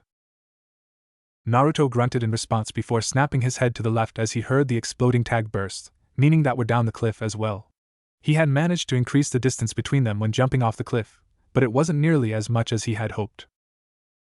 The blonde could hear something soaring towards him and quickly dove out of the way. A humongous fireball flew past him, scorching the left sleeve of his shirt. "Uzumaki Naruto, stop running and face us." A calm voice cut through the air, chilling Naruto to his core. He gritted his teeth and pushed himself to his feet. "Screw you." Resuming his flight through the forest of Kaminari no Kuni, he could feel another burst of energy erupting in his chest and knew that the Kyubi had given more of his power. He jumped over a medium-sized rock and onto one of the higher tree branches, dashing from tree to tree, rapidly increasing his speed. He reached for his pouch and quickly counted, slightly hindering his movement. 8 kunai, 4 shuriken and only 3 exploding tags left. And I'm also down to my last smoke bomb arc. I wish I hadn't listened to Itachi. "It's foolish, boy. Give up already. This running is only delaying the inevitable," a second voice said. The blonde ignored their words and continued deeper into the forest, hoping that the swamp would help him in his desperate escape attempt. Dodging another large fireball, he tried to increase his speed even more, ignoring the stabbing pain in his side. "Can't keep running from us, boy," the cold voice spoke. "You thought you could get away with the murder of our comrades?" The second one cut through the air, definitely getting closer to the young preteen. Fear coursed through his body as he threw his last smoke bomb and jumped down at the bank of a small river. He silently made his way through the river and hid behind one of the many rocks protruding from the river. "We found you, Uzumaki Naruto." Barely able to cross his arms, the blonde could do little else before an explosion engulfed him. 2 dark-clothed figures landed at the riverbank, looking at the kid's hiding spot, waiting for the smoke to clear. As the smoke slowly drifted away and thinned out, they could see a man completely dressed in a black outfit standing on the rock with Naruto draped over his shoulder. His outfit consisted of metal vambraces strapped around his wrists. He had a dark red sash around his waist and a hood that he currently had pulled back, revealing his dark ruffled hair and green eyes. The man had a smooth skin, showing his young age. He looked at the two with a smirk adorning his face. "It's him, what do we do?" one of the two asked. "We have to retreat and inform the rest that they have arrived." Understood. As soon as he said that, they disappeared in a whirl of leaves. The man dressed in black turned around and dashed away, taking Naruto with him. Hours later, in a small village on the border of Kaminari no Kuni, Naruto groggily opened his eyes. He looked around the small room he was residing in before he suddenly remembered what had happened. How the hell did I survive? Last thing I remember is the explosion. How am I even alive? They could have easily killed me. He placed his feet on the ground and stood up. Looking down at his clothes, he noticed he was wearing a white shirt with black knee-length pants. Apparently someone had changed him while he was out. The one who saved me, no doubt. He walked to the door and slowly opened it, peering into the hallway before cautiously entering it. He noticed the stairs down the corridor and silently walked down the stairs, ending up in a living room. "About time you woke up." Naruto looked towards the direction of where the voice came from. He saw a man with dark hair and green eyes, wearing a black shirt along with black pants. The man looked at him in return, seizing him up. "Who are you? Are you the one who saved me?" the blonde asked. The man took a sip from his drink and nodded. "Yep. I'm the one who saved you. The name's Hawk. Those two were hunting you for quite some time. Until they found you at Suaka village. You did kill two of their buddies, so I can't really blame them." Naruto's eyes widened in surprise. "You know who they are?" The man nodded. "Yes, I've been tracking them from a country across the sea. That land used to be a peaceful place where disputes with other countries were rarely solved through military action. Negotiations took place. Their army was worthy, no doubt about that. But they didn't experience a lot of action, they weren't like shinobi. But it all changed. They came and slaughtered everyone. No one was left alive. Men, women, and children were all slaughtered in a matter of weeks. And now they've come for us," Naruto breathlessly whispered, staring at Hawk. Hawk shook his head. "Not yet. The ones we have encountered are mere scouts. They are most likely here to gain information about the locations of all the hidden villages, as well as to assess our military strength. They've also scouted ahead to find a tear." Naruto looked dumbfounded. "A tear?" "Yes, or more accurately a chakra tear. A chakra tear appears when enormous amounts of chakra is being used in a short period of time. Or if large portions of chakra is used over time. Think of battlefields where wars used to rage. Arenas or even possibly, training grounds." Hawk stood up and opened a window, letting fresh air into the room. "These tears aren't visible to the naked eye, so very few people know of this." Naruto absorbed the new information. Then why are they looking for them if they aren't visible to us? What's so special about a chakra tear? Hawk grinned. "Glad you asked? Chakra tears allow demons to be summoned to our world." "Wa?" A wide-eyed Naruto gaped. "Like the Kyuubi?" "Similar, yes. We've always thought that this was how the nine-tailed beast came into being. These invaders want to suck demons, from who knows where, into our world." He stopped momentarily before resuming, "But that doesn't stop there. They have a way to merge their bodies with that of a demon, becoming immensely strong. How they are doing this, we don't know yet." "Then we have to stop them," Naruto shouted as he pumped his fist into the air. Hawk grinned once more. "Really? I wouldn't have thought of it. I'm glad you're here to tell me this." Naruto stuck his tongue out. "Team," Hawk continued. "As I said before, it will take quite some time before they actually arrive, so during that time we'll have to get you stronger, strong enough to go toe-to-toe with the unknowns." Naruto cheered, jumping up and down. "All right then. Let's do it." Hawk nodded. "One more thing." "Sure. Anything." "Stop shouting, it's making my ears bleed," he suddenly shouted in Naruto's face. Naruto's sweat dropped. "Then why are you shouting?" 7 years later. Flashes and explosions erupted 2 miles away from a small village, to the far west of Amigakure. The villagers looked from the edge of their village as the explosions finally died down, leaving a large cloud of smoke drifting upwards, seemingly putting an end to whatever was going on. A man dressed in blue stumbled through the smoke, gasping for air. He had metal plating on his wrists and legs, but they were heavily. Blood dripped from his hand and a deep cut crossed the man's face. A second man stood across from him, dressed in black. On his right wrist he had a metal vambrace strapped to it. His left arm, however, was covered by something black and gruesome. Red lines faintly glowed through what seemed like small scales.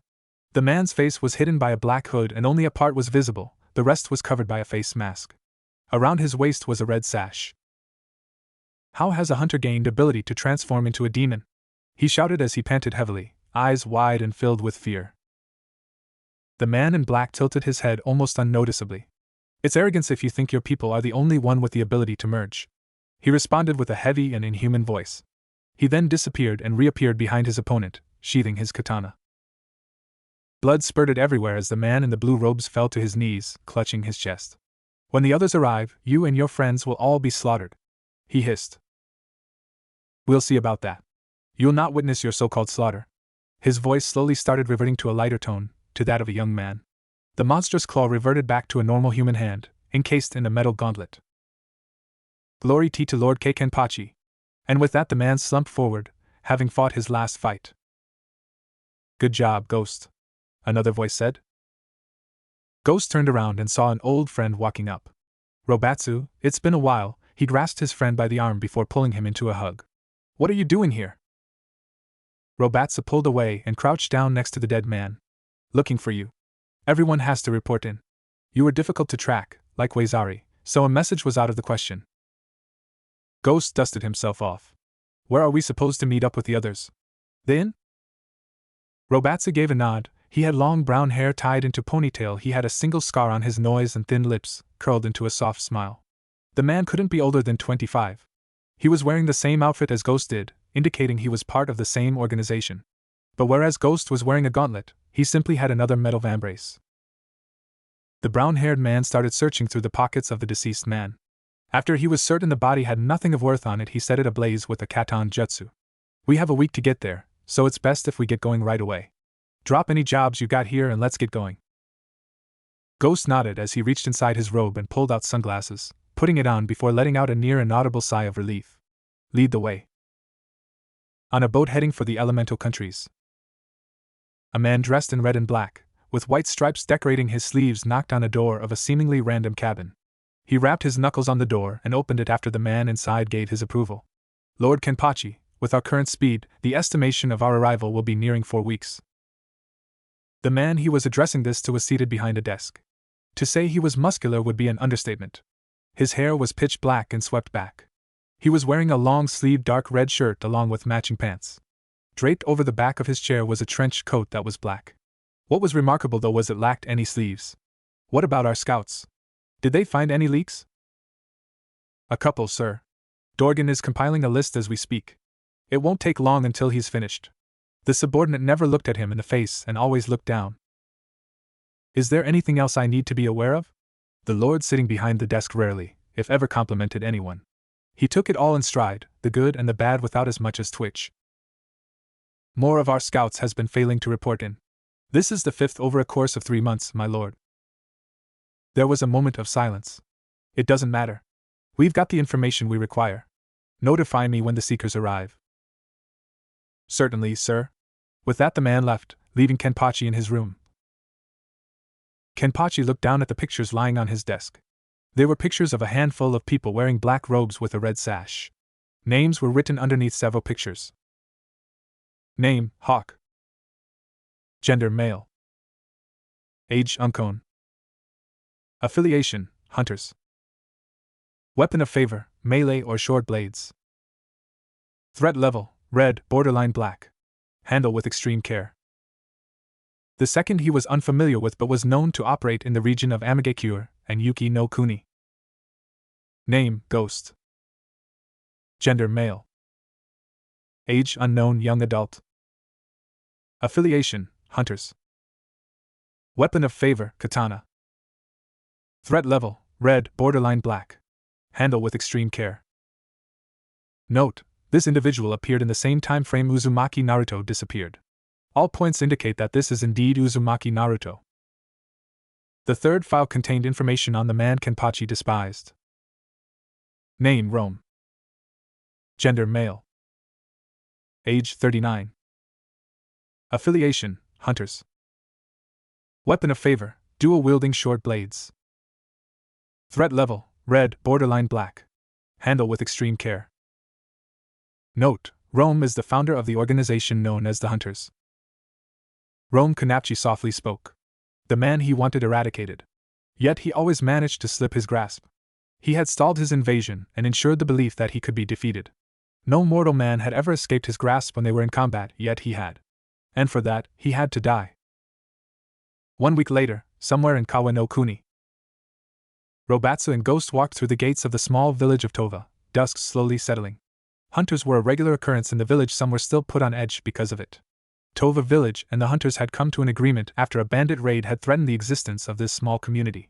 They were allowed residence inside the village, as long as there wasn't any trouble. In return, the inhabitants of Tova would refrain from spreading word about the whereabouts of the hunters. We should change our clothes as soon as possible. Let's head to my apartment. Robatsu spoke as he nudged with his elbow. The hunters still kept it low-key by refraining from using any of their trademark outfits inside or near the village, at least most of the time. They turned to the left and casually walked through the streets before disappearing in a puff of smoke, which went unnoticed. About 5 minutes later, Robatsu and Ghost walked through the streets. Ghost was wearing a long-sleeved black shirt with 3 buttons, of which 2 were undone. He wore matching pants along with his sunglasses to help him against the setting sun. His blonde hair that used to defy gravity slowly started hanging, but not by much. The wind blew through his hair, messing it up slightly. Robatsu wore something similar but lacked any sunglasses. He had decided to put his hair in a bun. They made their way back from where they came and soon arrived at a small square of the village. The inn was located at the far end of the square. They strode across the square softly conversing with one another. Ghost looked up and couldn't help but smile as looked at the nameplate. The Drowned Man Home Sweet Home. Robatsu grinned at him as he nodded. It's been a while, hasn't it? I haven't seen the rest in 4 years. Ghost took the first step and opened the door, walking inside, closely followed by his friend. Once inside, Ghost inhaled the smell of alcohol and tobacco. It felt good to be back. He looked around and noticed that little had changed. The large round tables were still occupied by men and women from both the village as well as weary travelers seeking respite from the rigors of their travels. He walked over to a large peculiar table, placed in the center of the inn with various people sitting around it, chatting with one another. The group looked up as they approached. There was a shuffle of feet and chairs. One by one they embraced the newcomers and patted them on their shoulders. Good to see you guys haven't changed. Ghost spoke, grinning at them. He had clipped his glasses to his shirt the moment he had entered the bar, letting his eyes adjust to the darker tone. You have Ghost. Or should I say Naru, one said before being interrupted by a slap on the back of his head. Don't do that, Hawk, you know why. A man with light brown hair said as he sat back down, making room for the blonde to sit next to him. A little joke doesn't hurt anyone, Waizari. Hawk slid his arm around Ghost's shoulder, patting him on the chest. Look at you, all grown up. I remember when I saved your ass, what was it? 6 years? 7 years, actually. Speaking about change, what is that patch of hair you're sporting? Ghost jabbed back, raising his hand to attract the attention of one of the bartenders. I know what the ladies like. Hawk responded with a wink. Ghost ordered a couple dishes of sake from the bartender before returning to the bartender. Well, you always could use the advantage. Waizari and Robatsu burst out in laughter, causing the young adult to crack a smile as well. What are you guys laughing about? A female voice asked behind the trio, who in turn glanced over their shoulder. A young woman dressed in a tight-fitted dark outfit, with a matching dark red, long-sleeved, loosely fitted vest that went to below her waist. Her style of clothing accentuated her figure, causing many of the male occupants to turn their heads as she walked past. She paid it no mind as she absently played with a strand of her curly blonde hair that framed her charming face. Ghost immediately recognized her as Michiru. She was around the same age as he was, making sure Hawk doesn't let it all go to his head. He too had to admit that Michiru certainly caused his head to snap whenever she entered the room. What caused him to maintain his distance was her tendency to be overly concerned or her insistence in trying to know more about his background. Michiru smiled as she grabbed a chair and placed it between Hawk and the male blonde. How's it been going, Naruto? I haven't seen you in years. Who ordered the plate full of sake? An annoyed voice spoke up. That would be me. Ghost raised his hand before turning to the girl. I've been alright. But please don't call me by my old name. There are a lot of people who'd love to know of my whereabouts. Michiru nodded and was about to speak up again but was interrupted by a newcomer. A dark-tanned man with a shaved head walked over with the plate in his hand. He had extensive scarring to both hands and his left ear was almost completely gone. Yet the man still gave off an aura of confidence that seemed to inspire those around him. "We're about to start the briefing and you really have to drink?" "If we have to listen to you, Rome, we'll most definitely need it." Hawk grinned at him and grabbed a dish of sake. Rome set the plate down in front of the latecomers before walking to the front of the table. By now a genjutsu had taken place around the large table. To the rest of the bar it seemed that the chatter around the table was random and of non-importance. "Seeing as we've all finally arrived, let's get started," an older woman said. She had dark blonde hair, tied in a ponytail which was draped over her left shoulder. She had caring green eyes that seemed familiar to Ghost. "I'm Mayu, which you all undoubtedly know. The reason we've all come together for the first time in 4 years is because of the recent developments regarding the unknowns." Ghost felt Michiru stiffen beside him. He was aware that she hadn't had any encounters with the unknowns and was primarily a support fighter with extensive healing capabilities. "Our informant on the inside has managed to sneak out a message, just before they left Miraka. She reported that it would take them 2 months to arrive here. Her message got delivered last week. They are currently a mere 4 weeks away from the mainland." "That is troubling. We have to warn the hide and six lodges," Ripa spoke with an odd accent. The man had a large swirly tattoo covering the left side of his face that went down his neck and to his lower right arm. He was a tad bit shorter than the rest of the group and was often at the center of a joke or two, not that he seemed to mind it.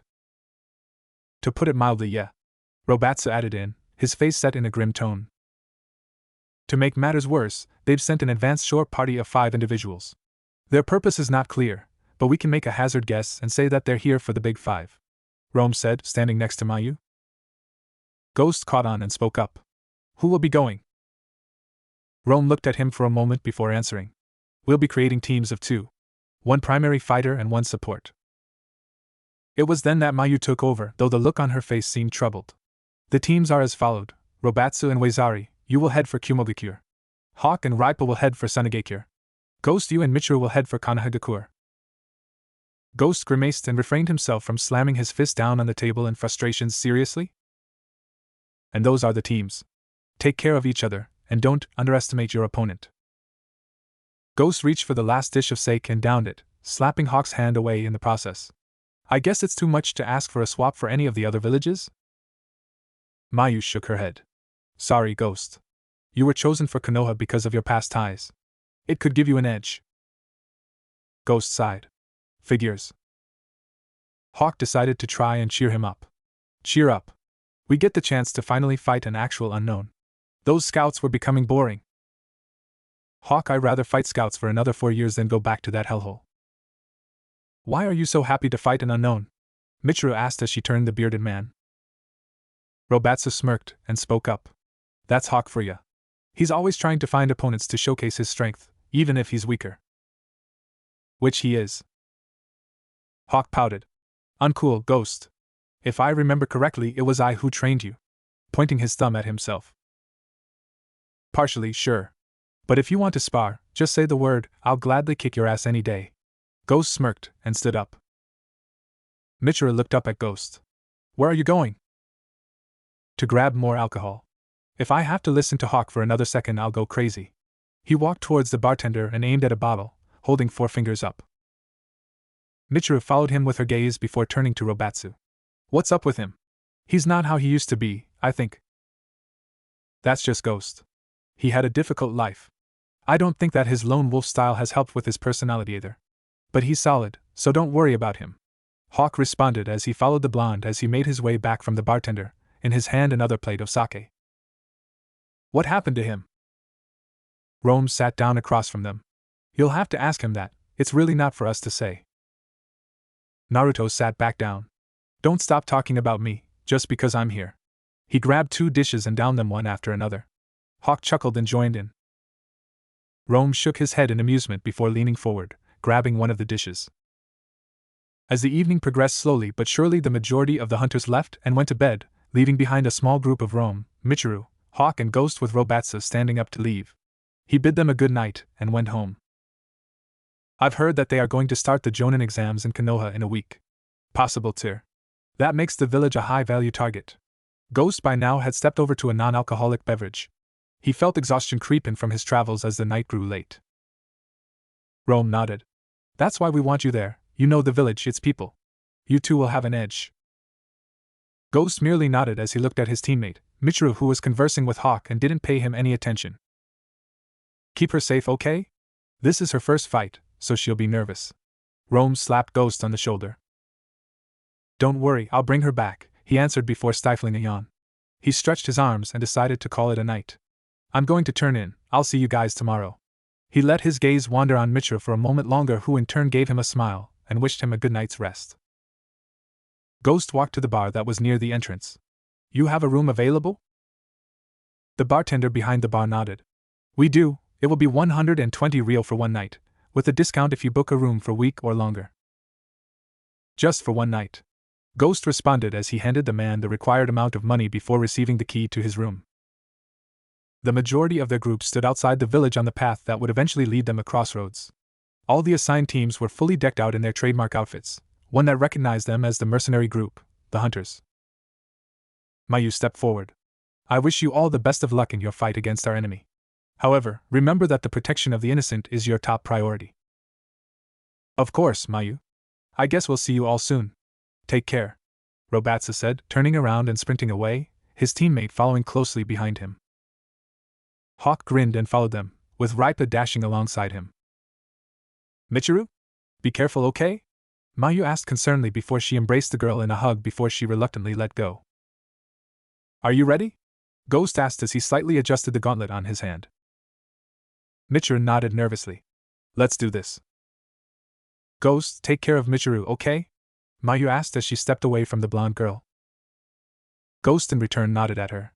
Don't worry, she'll be fine. He turned around and dashed off. Michiru gave one last wave before following in his footsteps. They dashed through the forest, silently for a couple of hours, with the occasional small talk, but otherwise they kept quiet. Ghost glanced at the attractive girl and he could easily see that she was incredibly nervous and full of doubt. Hey, Michiru. She turned her eyes on him with a questioning look. When we do find the unknown, leave the fight to me, okay? I know you're nervous about this whole thing, so I just want you to lay back and watch closely. Make sure no one from Konoha interferes. Are you sure you don't need my help? Naruto winked at her. You can patch me up afterwards. He slightly slowed his pace to a more comfortable speed. I know that you've been having second thoughts about your abilities. You're a hunter, so by definition that already makes you better than most shinobi in your area of expertise. Or as Hawk would say, don't worry so much. Michiru smiled at her teammate and nodded, her worries slightly appeased. As they continued their trek towards Kuni, they decided to stop when evening fell. Setting up camp. Michiru was preparing some food and decided to poke Ghost with a stick she had found lying around. You know, if you really want to be as incognito as possible, we might want to adjust our outfit a slight bit. Naruto looked up from the papers that would grant them entry to Konoha, his hair ruffled with the abrupt movement. What do you have in mind? She turned to her bag and pulled out 2 dark blue cloaks that completely covered their outfits when she put it on. Our hunter outfit is intimidating and attracts attention. While that is great for most cases, right now we should focus on being as inconspicuous as possible, don't you think? Ghost realized that he would have to remove the hood and the face mask as well. The problem is my hair, it's a dead giveaway. I could hinge it, but I'm worried they would see through it. Michiru grinned at the blonde. I got just the thing. Holding her hands out, she revealed hair dye. Naruto muttered something foul under his breath. What was that? Nothing.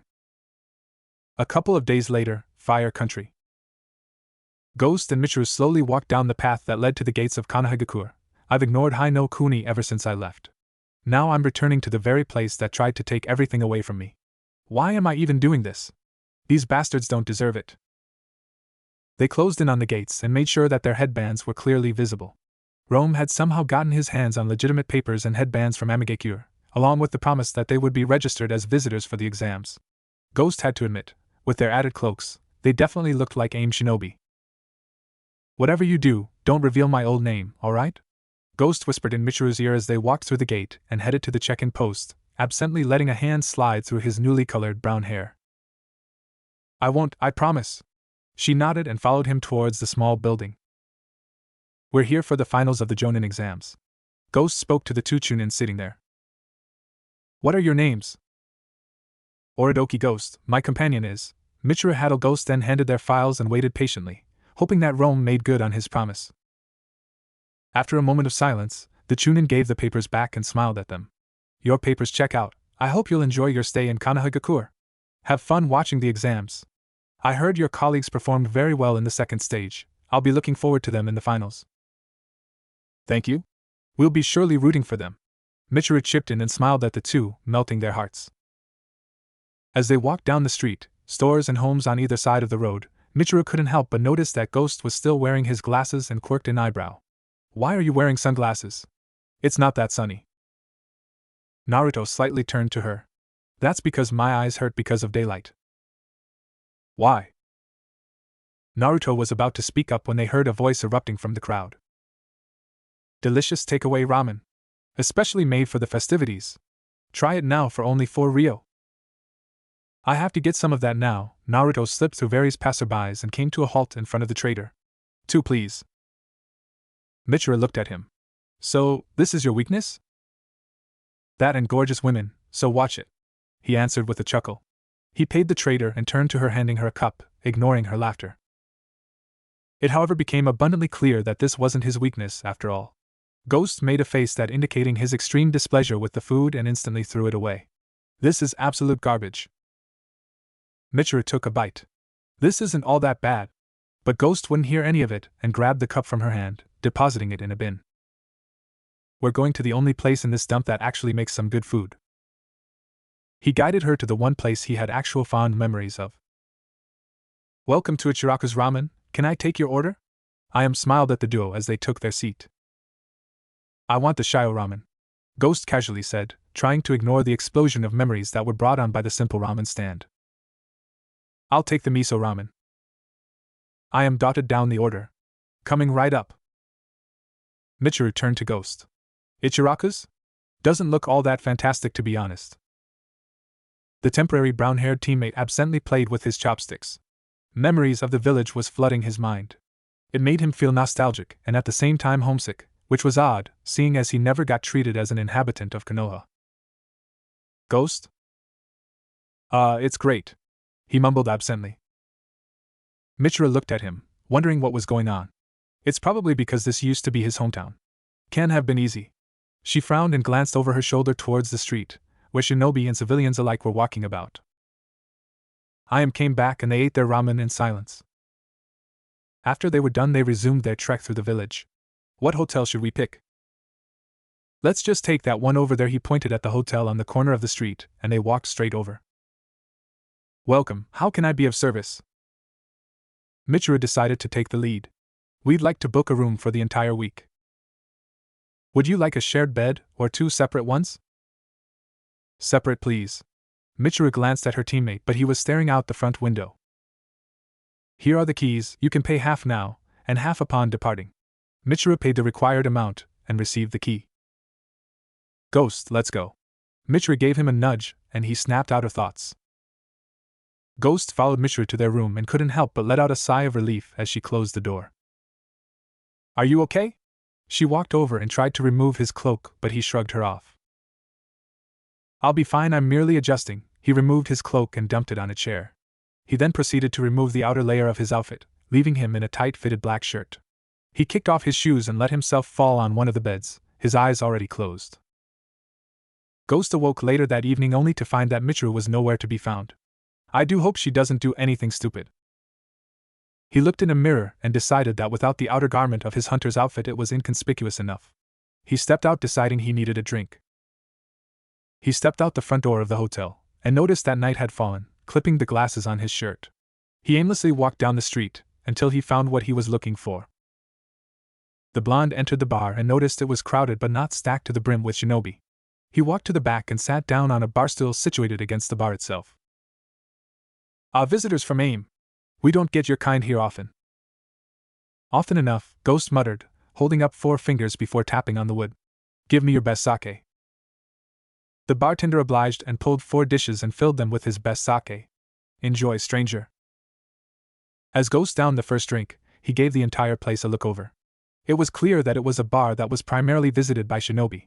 That said, it wasn't exclusive for shinobi. He could see civilians standing in small group around, keeping to themselves.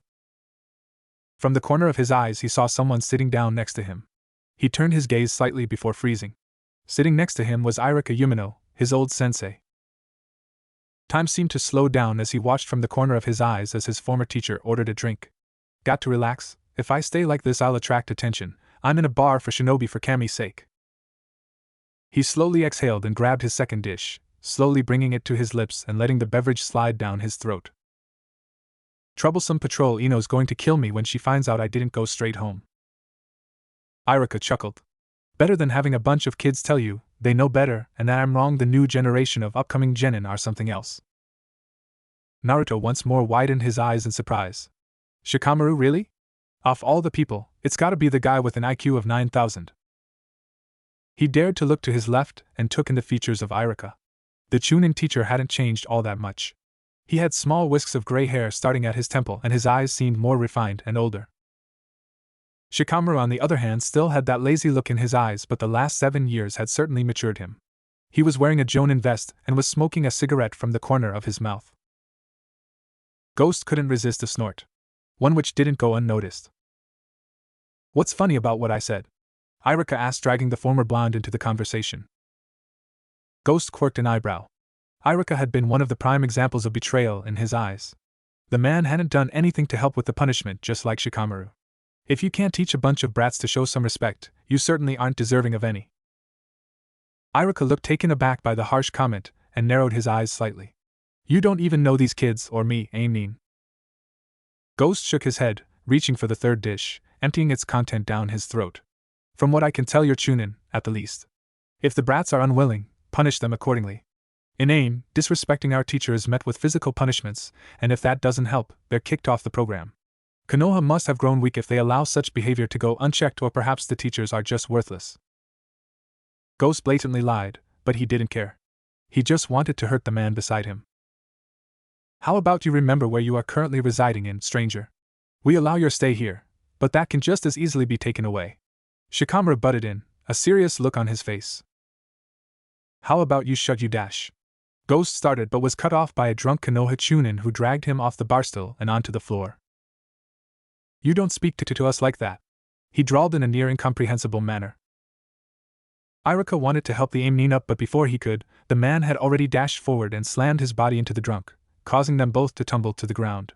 Ghost was about to slam his fist into his intoxicated opponent when it got grabbed by none other than Asuma Sarutobi. He got flung backwards and slammed into a table. He instantly got up, eyes ablaze with hatred. Identify yourself, Asuma demanded as he stood in front of supposed AIM shinobi. Ghost clenched his teeth. He knew that if it came to a fight he could easily take Asuma. But that wasn't the problem. The problem was the entire bar that had now surrounded the two, and it seemed that they weren't keen on letting him slap around one of their most respected jonin. He slowly exhaled and straightened himself. At least he tried to, until he got shoved back down by another random. Stay down, he demanded before roaring in laughter. Ghost tried to stay calm, but he felt his anger slipping and he stood up, and the first one to drop to the floor was the guy who had shoved him. At first, he wanted to slam his fist into the guy's face, but instead he opted for a low sweep with his leg, which turned out to be just as effective. He pointed his finger at Asuma, who had stepped forward after his counter. You! If you ever touch me again, I swear it's the last thing you'll ever do. Asuma tilted his head forward. It seemed that anger was something he had in spades now too. You visit our village under a banner of peace. You attack 2 Konoha's shinobi and threaten me. Who do you think you are, punk? Irika at this point butted in. Asuma-san, please calm down. We were having a discussion with him, and the drunk Chunin attacked first. Asuma turned sideways at the drunk Chunin, who was swaying from side to side. Is this true? He insulted Irika. The guy hiccuped and then tried to throw his glass at the brown-haired AIM shinobi. He didn't get far as Asuma grabbed the glass and tore it out of his grip. You disrespect the name of Konoha shinobi everywhere. Go home. Asuma turned back to Ghost, who had crossed his arms. He strode over and looked at the man.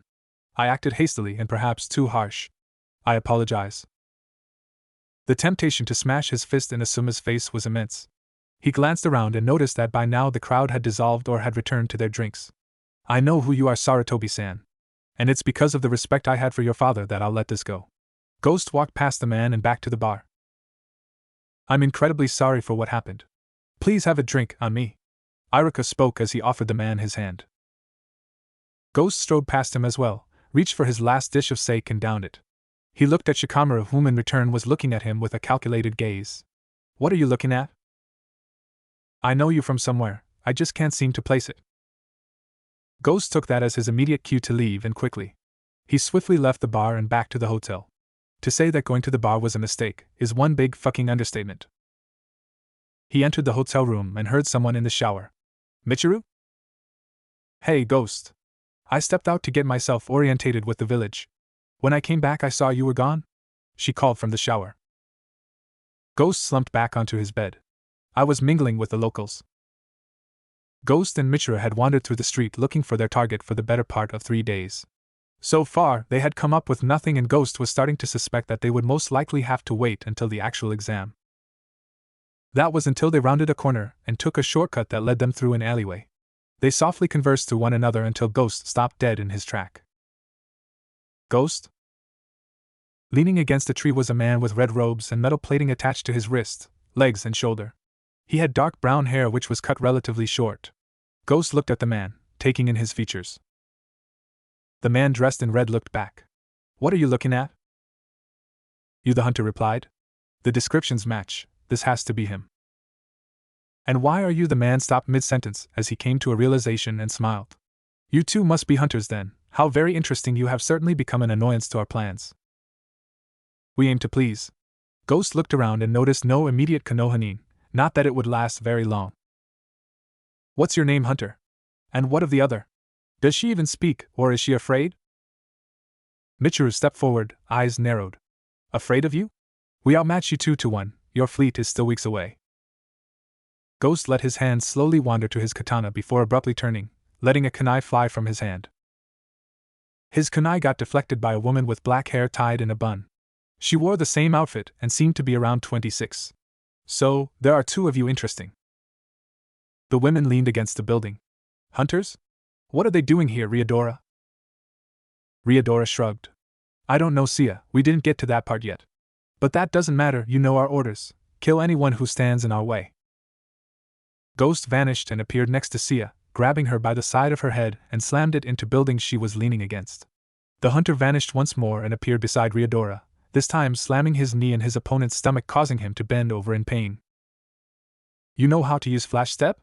Sia growled as she regained her composure and charged forward. Michiru in the meanwhile was hesitant about how she would react. I can't let Ghost fight on his own. He needs my help. Ghost grabbed Ryodora by his wrist and threw him into the charging woman, unsheathing his katana whilst doing so. The 2 unknowns slammed into each other and fell in a heap to the ground. They instantly recovered and was about to charge once more until they were forcefully reminded that there were 2 hunters. Michiru came flying in from the side and planted both her feet in Sia's face, crashing her straight through the back of the same building she was slammed in moments earlier.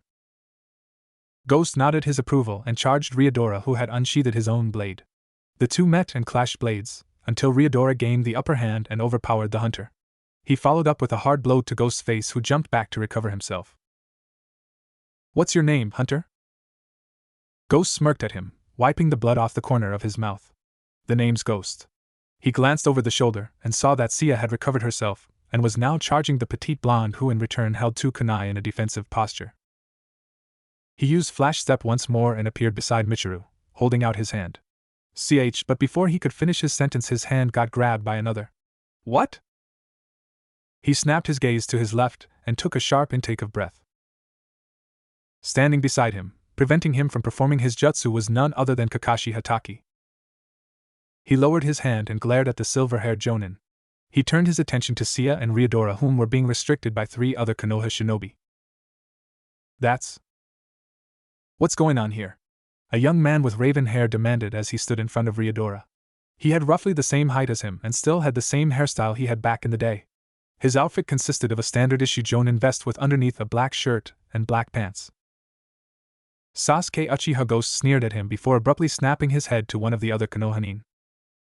Standing there was Sakura Haruno. The years had changed her appearance a bit. She still had her hair short, but the edges were now ruffled and a bit messy, making her look more like a shinobi, rather than a girl who spent half her time wasting on her hair and makeup. He asked a question, name Nin? Kakashi said as he released his grip on Ghost.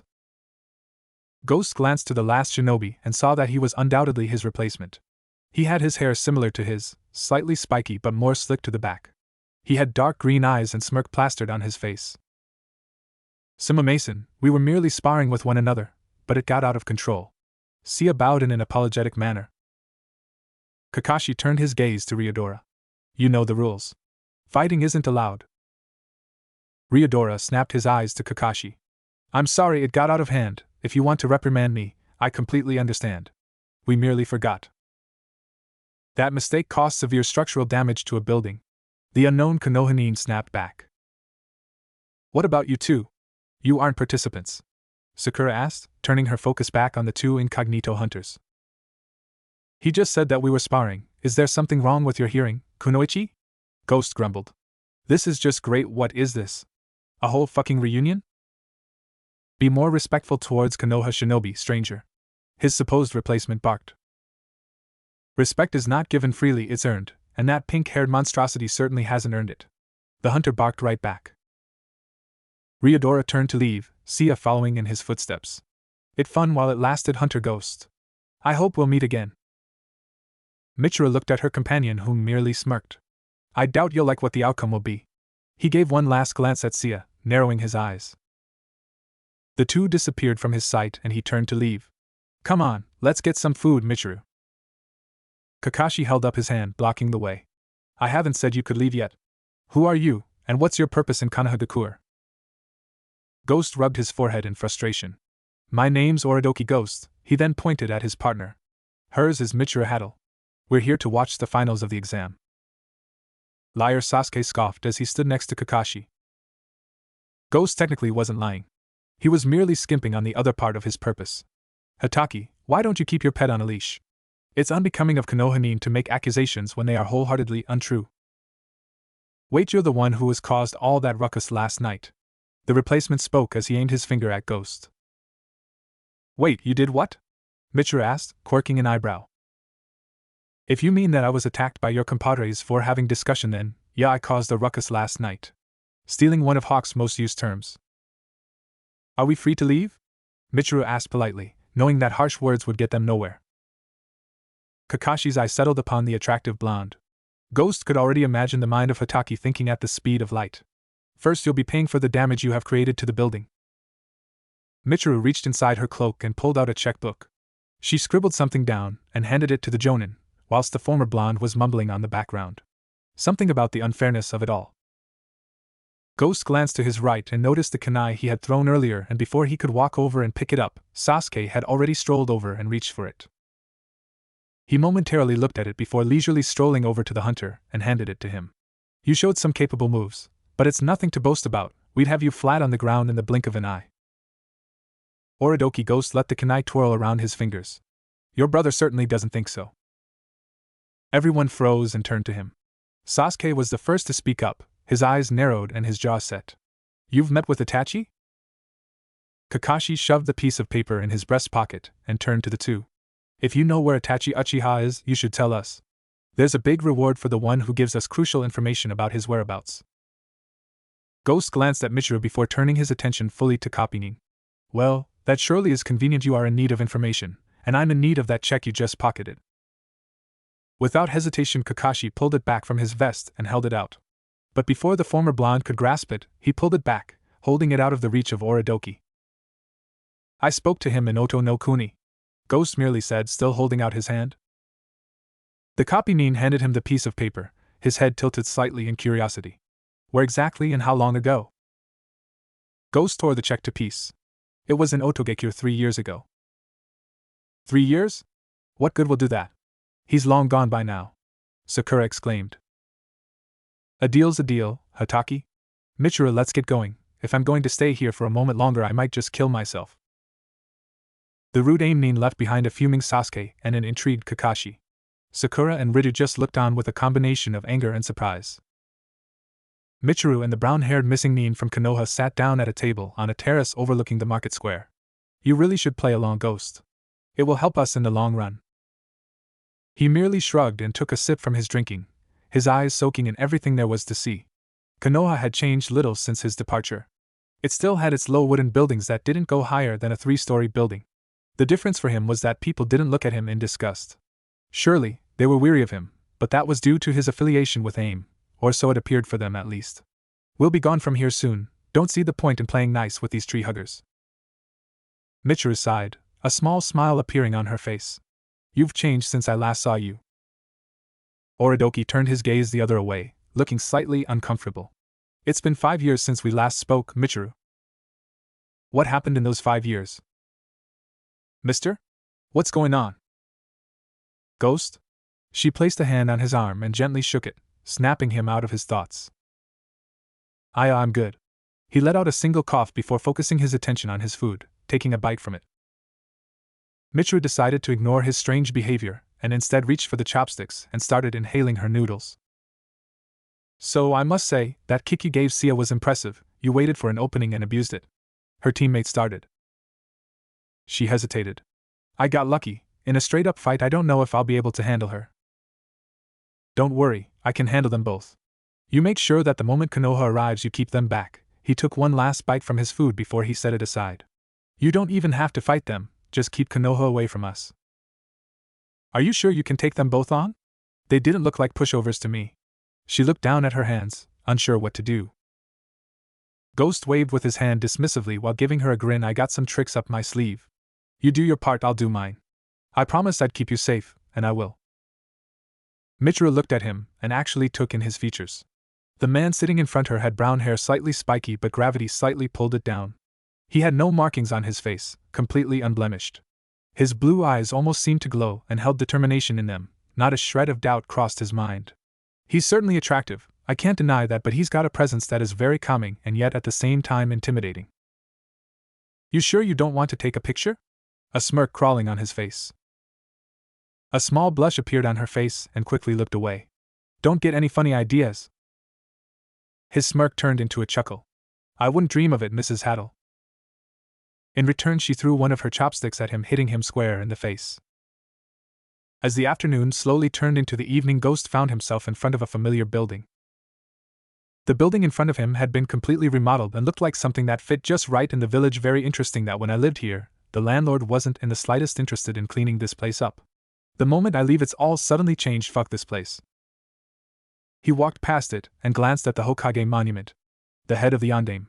He had spent hours sitting on top of the man's head, pondering just who his parents were. Only to realize he had been sitting atop it all that time. To think that he placed his own kid in such a situation. This village is messed up. He turned around and walked back to the hotel. Tomorrow would be the finals of the exam. He knew that Ryodora and Sia would most likely strike then, inflict massive casualties along the way. What better way to do that when thousands upon thousands were watching?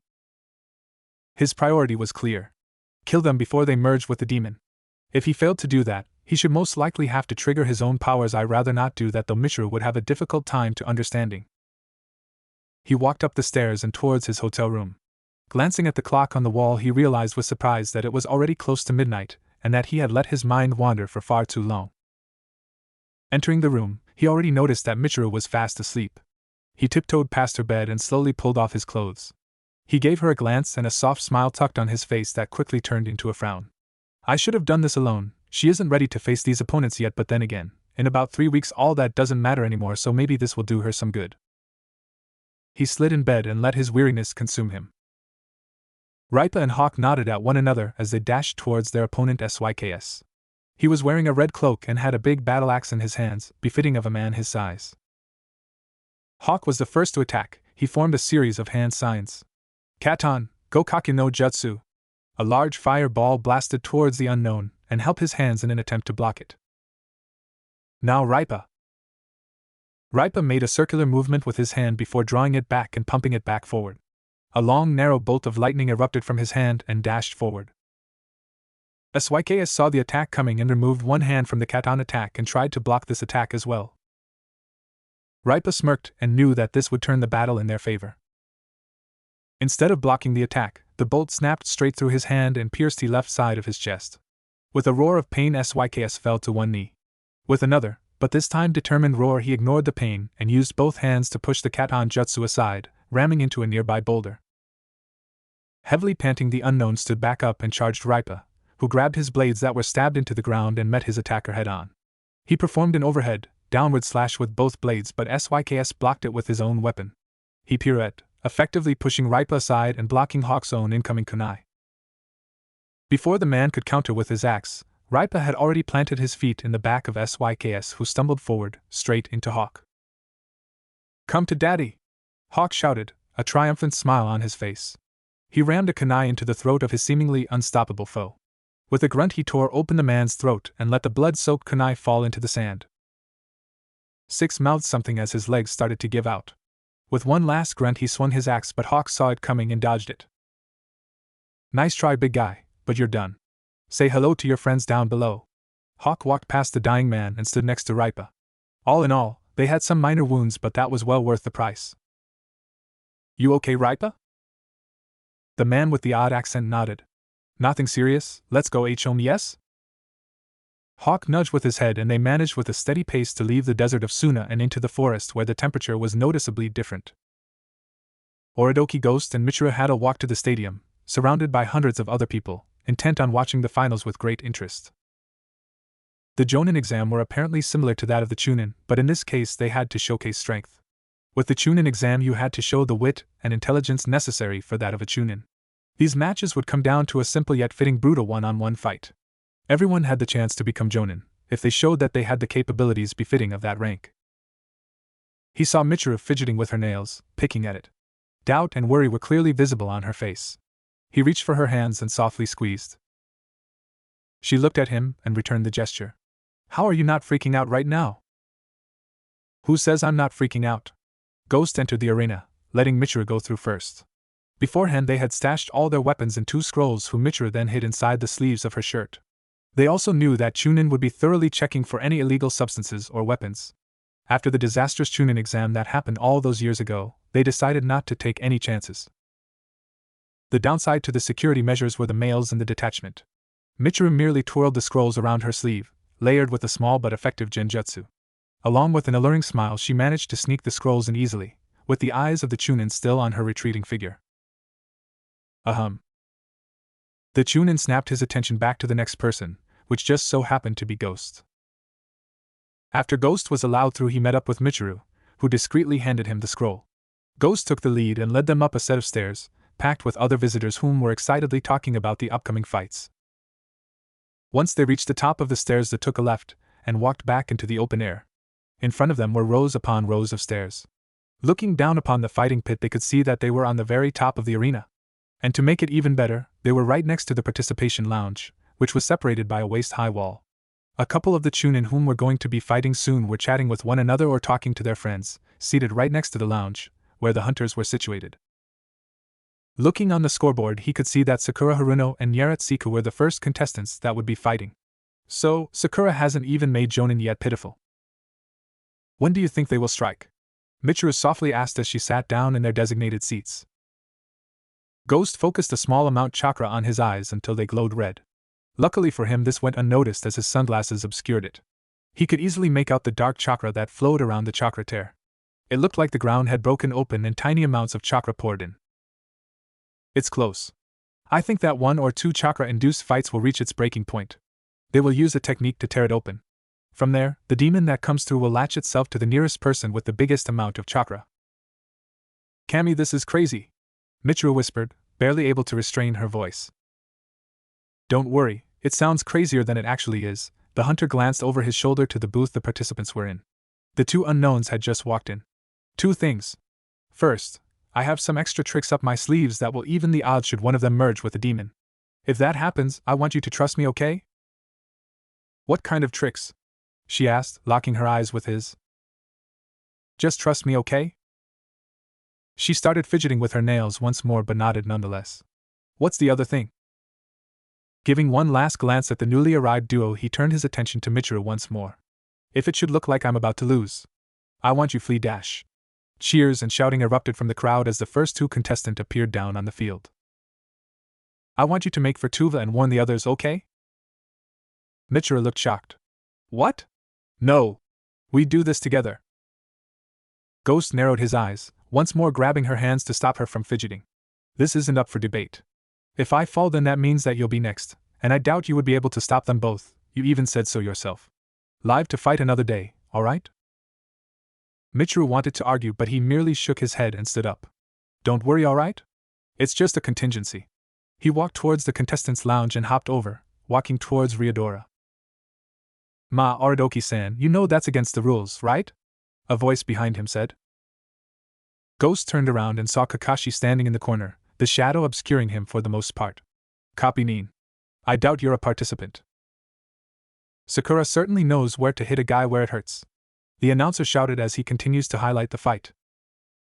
Neither are you, yet here you are, breaking the rules once again. I begin to suspect that you're not here for the finals. Kakashi snapped his book shut and walked over. Actually, I am. I know who you are. You're not from Amigekure. You're the ghost that caused the Irosa massacre. Ghost sighed. And how did you find that out? It wasn't hard to figure out, really. You can change the color of your hair and wear a cloak, but you fit the description. So, what are you going to do about it? Kakashi looked at the ceiling for a couple of moments, seemingly thinking about his. Well, I was planning on detaining you, but I have a feeling you wouldn't go down quietly, so I'd most likely just kill you. Ghost quirked an eyebrow, not even in the slightest worried. Well, rest assured that I'm not here to destroy your village or kill its inhabitants. Sakura advances to the next round. Nyera is knocked out of the finals. Then, what are you here for? Will Kiba Inuzuka and Bokutusa please come down? Your match is about to begin. Another wave of cheers erupted from the crowd. Ghost glanced over the shoulder and saw Michiru worriedly looking at him. He winked at her in the hopes to ease her mind. Hitaki, I'm actually here to save your dash. Ghost snapped his attention to Ryodora as he suddenly strode towards the edge of the balcony. He instantly poured chakra into his eyes and noticed that the chakra tier was at its breaking point. He saw Ryodora and Sia jump over the edge, much to the surprise of the other attendants. Ghost fully twirled around and started sprinting after the two, pushing two contestants roughly aside who stood in the way. Michiru! He shouted over his shoulder, not even sparing a glance. It's time! Hey! Watch it, punk! Ghost, what are you doing? Kakashi shouted after him, but to no avail. The blonde undid the knot that held his cloak together, and in one fluid motion as he vaulted over the edge while the brown cloth came loose and caught wind, momentarily floating before dropping on the ground in. Ghost used the momentum of his vault to slide at a ridiculous high speed down the wall. His dark hunter's outfit rippled as the wind slammed into him. Michiru looked down from above and saw her teammate sliding down with grace. He's absolutely crazy. She knew what she needed to do and sprinted across and dived into lounge, preventing Kakashi and the other Konoha shinobi from interfering. Listen up. I'm Michiru-san from the organization called the Hunters. We're here to prevent a tragedy from happening. I must implore you to wait until my partner's done. Sasuke flickered into existence next to Kakashi. What nonsense is this? I assure you, this is in the best interest of your village. Michiru glanced over the edge and down to the pit, seeing her teammate about to face off with two unknowns. As Ghost rapidly closed in on the ground, he quickly looked around and saw that Ryodora and Sia were already casually walking over, ignoring the shouts from both the fighters and Shikamaru, whom was the Jonin in charge of the finals. With only mere meters away from the ground, Ghost used his ability, Flash Step, to appear on the ground, looking only ruffled due to the wind. Glad to see you could join us, Ghost. Looking ahead, he saw both Ryodora and Sia smiling at him. If you think I'm going to allow you to merge with that beast, you're sorely mistaken. He could hear the sound of air being displaced, and he saw Sia standing behind him. But before he could react to it, someone else spoke up. What do you think you're doing? This is my fight, go bother someone else. None other than Kiba growled in frustration. Whilst Kiba hadn't changed all that much, his dog certainly had. It had grown to the size of a small horse, growling its teeth at the trio. Team, for your sake flee while you can. Kiba glanced at Shikamaru, and he himself was already preparing his trademark Kageme no Jutsu. Ghost witnessed the same thing and knew that he had to take care of the Nara first. He dashed forward, and before Kiba or the unknowns could intervene, he had grabbed Shikamaru's arm, twisted it, and then threw Shikamaru into the stands. You'll pay for that! Kiba roared as he charged the hunter. Ghost in turn glanced at the deadly duo, whom paid him no mind, and proceeded towards the tier. Fuck! This is precious time I'm wasting. He abruptly turned to Kiba. Using flash step, the hunter appeared next to him and rammed his elbow against the Inuzuka's temple, who instantly smacked to the ground, shaking his head as he tried to comprehend what just happened. Ghost didn't allow him any reprieve and imitated his earlier move by grabbing Kiba and snapping the bone inside his wrist. But before he could throw Kiba into the stands, he retaliated. A claw shot up and tried to pierce his throat. Ghost jerked his head to the side and the clawed hand of Kiba snapped past his face. Enough! You're wasting my time! The former blonde roared and grabbed Kiba by the throat with his gauntlet. He started with a knee in the man's solar plexus and continued with a barrage of fists that battered his face almost beyond recognition. Ghost turned and threw the Inuzuka into the incoming hound. Pathetic. The hunter extended his hand and let out a burst of pure chakra. Chakra push. It collided with the two figures and they too got slammed into the stands. You aren't even capable of killing! Sia roared as she came charging in, her blade held high above her head. Ghost in return quickly unsheathed his own katana and met her straight on, blocking her downward swing with a horizontal block. He kicked her away and stuck his katana in the sand before weaving through a couple of hand signs. Katan, Hozenka no Jutsu. A series of small fireballs roared towards Ryodora, whom was forced to use flash step, reappearing on the top floor of the arena stands. The hunter instantly locked his eyes on the figure and mimicked his foe's ability, appearing right next to him. He grabbed the unknown by his face with his gauntlet hand, throwing him into the wall behind the audience, whom were cowering in their seat, hoping not to get caught in the crossfire. Michiru meanwhile had seen the exchange and turned her attention back to Kakashi. You need to tell your Hokage that she has to call off her ninja. Ghost can handle it. Your friend just attacked Kiba and Shikamaru, Sakura exclaimed, waving her hand towards the two downed comrades. They were about to attack him. You saw that he could easily have killed them, but he didn't. We're here purely for those two. What kind of threat do they pose to our village? Michiru hesitated. She knew that telling them the entire story wouldn't be received well. They have an ability to summon a creature that will try to slaughter anyone in its sight. What kind of creature? By now Ino and Chuji had appeared as well. A dash. She got interrupted as an explosion occurred, followed by another. A demon, similar to a bijou. They looked at her with eyes of surprise and disbelief. Sasuke was the first who spoke up. You're lying, that's impossible. Michiru shook her head. She saw Ambu and Jonin everywhere setting up a position, preparing to eliminate the threat. You have to believe me. If we wanted to cause any harm to this village, we've had ample time. Her voice raised, frustration and worry started lacing visible on her face. Kakashi glanced between the trio fighting and the shinobi standing guard. He pulled his headband up, revealing his Sharingan. All right, evacuate the remaining civilians. I'll notify the Hokage. Don't engage and stand by. You can't be serious? Ino shrilled. Look at what he did to Shikamaru and Kiba. We'll deal with that afterwards, for now follow my orders. With that he shined away. Michiru unclasped her cloak as well, letting out a small sigh of relief. At least that's dealt with now, time to help Ghost. She ignored the tremble of fear and dashed forward. Ryodora saw her coming and smirked. He dodged Ghost's high sweep and grabbed his wrist, flipping the hunter over his shoulder and down the arena wall towards the pit. He instantly saw that the newcomer changed her direction in an attempt to intercept her ally. Sia, kill her now. Sia nodded and dashed toward Michiru, who didn't notice the new threat behind her. As Ghost was free-falling, he managed to catch a glimpse of Sia before she disappeared. She's going for Michiru. He grabbed ninja wire, with a kunai attached to it, and threw it toward the blonde, chakra enhancing the throw. Michiru saw the kunai swiftly wrapping around her wrist. What the? The moment the wire had finished its spin, Ghost gave it a hard pull, dragging her with him down the wall. A mere second later Sia blurred into existence, and rammed the tip of her katana in nothing but concrete. Ryodora growled in annoyance, and jumped after the free-falling hunter, and quickly closed the distance before planting both his feet into his opponent's chest. Ghost grunted and tried to grab the leg but missed and could do little else as he was slammed into the ground. Sand sprang into the air as a small crater was formed by the impact. Ryodora landed next to the crater. You really should just give up, Ghost. Michiru slid down the side of the wall and sprinted over. Ghost? As the dust slowly settled, Ghost came walking out. His outfit was ruined in multiple places. His entire left sleeve was in tatters. That hurt. Sia appeared next to her companion. He still lives? Not for long. The male unknown dashed forward closely, followed by Sia. Ghost grabbed Michiru and pulled her close. Hold on tight. He stepped forward and disappeared, reappearing beside Kakashi Hatake.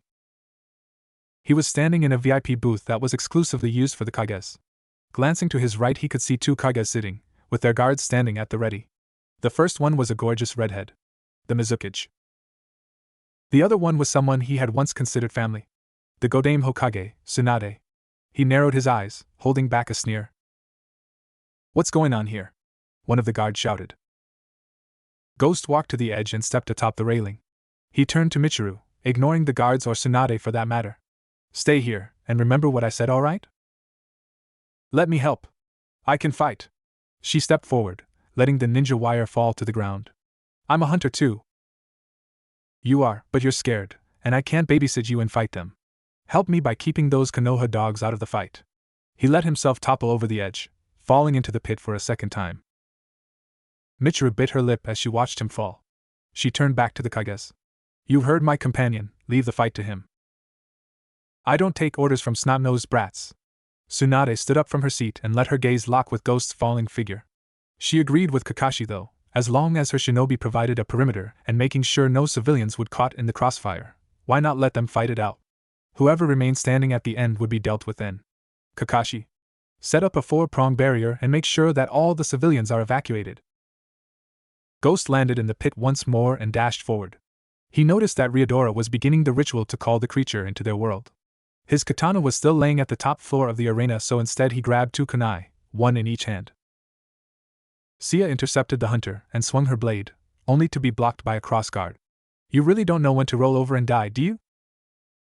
Ghost pushed her off balance and swung one of kunai, slashing her across the face. Using the opportunity, he threw one of the kunai towards Ryodora, but got blocked by the katana of Sia. She had thrown her weapon to deflect his projectile. The dark-haired woman swung her fist and connected it with Ghost's jaw, who managed to block the follow-up attack and retaliated by trying to stick his kunai in her ribcage.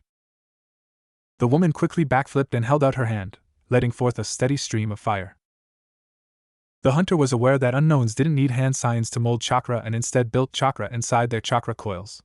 The upside of this was that it could be anticipated due to its slower pace, whereas a proficient shinobi could perform jutsus faster. Chakra push. Ghost roared as his attack slammed against hers, and for a moment it seemed even, but it didn't take long for the hunter to gain the upper hand and Sia got the full brunt of it slammed into her. His attack wasn't deadly, but it was perfect for creating an opening or stopping a barrage of attacks. Creating another set of hand signs, he quickly formed the trademark jutsu that the Uchiha were known for. Katan, Gokake no Jutsu. The attack hit the unknown, blasting her away and out of the fight. Michiru looked from the balcony and had to restrain a cheer as she saw Sia being launched into the air.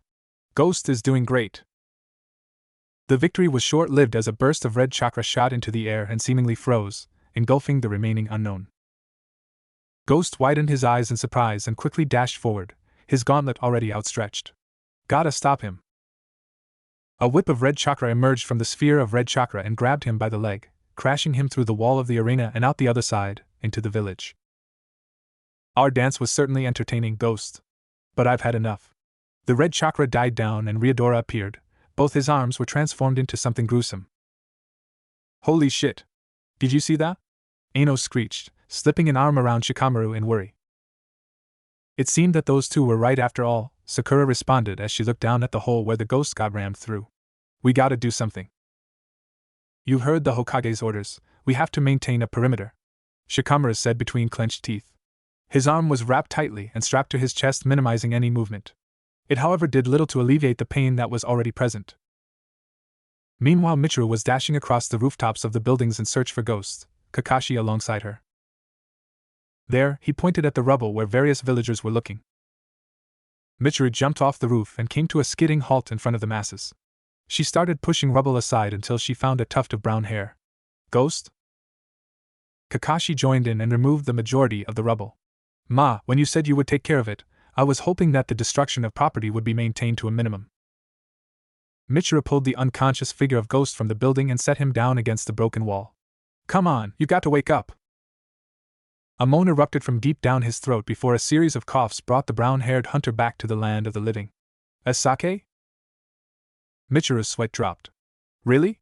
That's the first thing you say after you got blasted through a set of walls? The Konoha turned rogue rolled his head from one side to the other. I take it he's merged? He tried to stand up, supported by Michiru. She nodded. Yeah, he's too strong for you alone, let me help you. Ghost looked down at his outfit. What remained of his left sleeve was now completely gone. The upper part of his outfit was mostly destroyed, revealing a tattered black shirt underneath, and his glasses were gone. His face mask was the only piece of clothing left that remained relatively intact. I got a trick left up my sleeve, Ivy got this. He patted her on the shoulder and walked away, slightly wobbling but regaining his composure. Let me help you, Ghost. Ghost clenched his teeth and started focusing chakra in his lower left arm. I said I got this. Dark chakra started swirling around his arm. With one last grunt, the chakra got sucked into this lower arm and turned into a horrifying monstrous claw. Michiru and the onlookers stumbled back. You're one of them? She fearfully asked, looking from his arm to his glowing red eyes. Ghost shook his head as he looked down at his arm. Not even remotely. They're not the only ones who can merge with a demon. Stay back, this fight will be over soon. He disappeared in a flash step, leaving behind a bewildered Michiru and an even more so surprised Kakashi. Tsunade grew tired of waiting and stood up. So far the man in the middle of the arena had done nothing, save the testing of his new abilities. Alright, send and dash. She stopped mid-sentence when Ghost reappeared in the arena. Ryodora slowly turned around and narrowed his eyes as he saw the change of appearance. You are a hypocrite, Hunter Ghost. You've done the very thing you tried to prevent us from obtaining. Ghost tilted his head, seemingly in thought. Not even close. This was forced upon me. You're going to destroy the shinobi world if we don't stop your kind. Ghost snapped his head to the left and saw Sia stumbling back onto the ring. Michiru, come here. Michiru, whom was standing at the edge of the pit, next to Kakashi, darted forward. What do you need me to do? She still had doubt, but she had known Ghost for years now. I have to trust him, for now.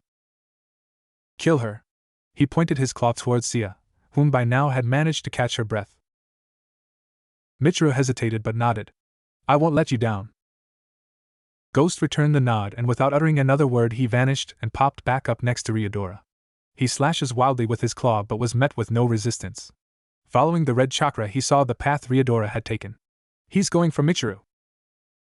He instantly followed his foe and appeared in front of him, blocking the strike meant for Michiru. The blonde hunter in turn didn't even bat an eye as she slammed the palm of her hand underneath the chin of Sia. Ghost twirled around and tried to strike his opponent in the side but was once more blocked.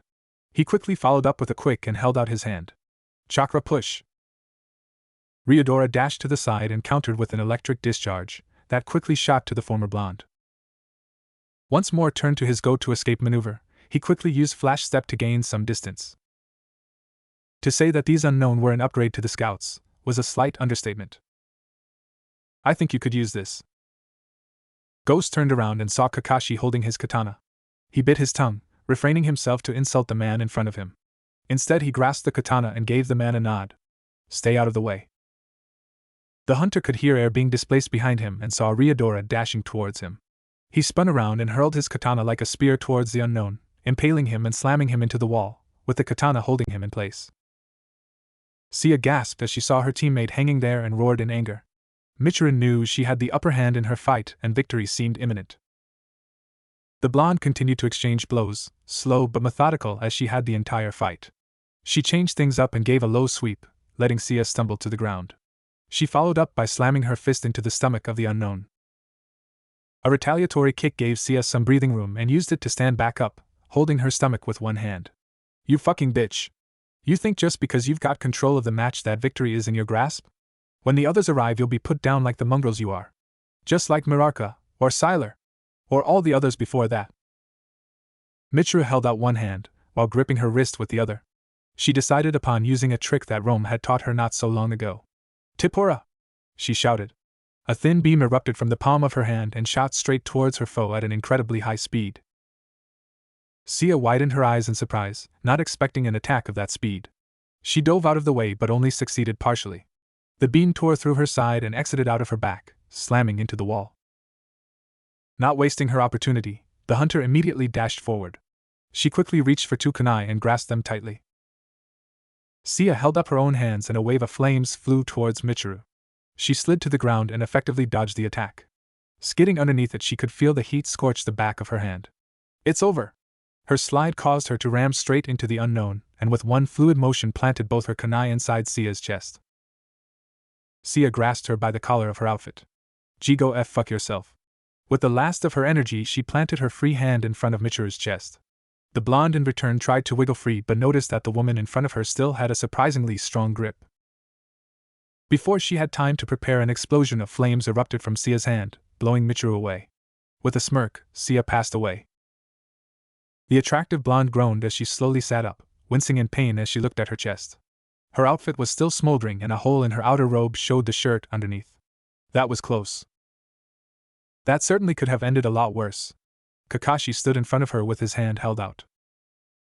She accepted his offer and he helped her back up. Arigato, Hataki-san. Kakashi gave her a nice smile before looking at Ghost, who was eyeing the body hanging on the wall. It looks like your job is finished. The moment he said those words, did the eyes of Ryodora snap open. Ghost groaned and dashed forward, already forming a set of hand signs. Ryodora grabbed the katana and pulled it out, freeing himself.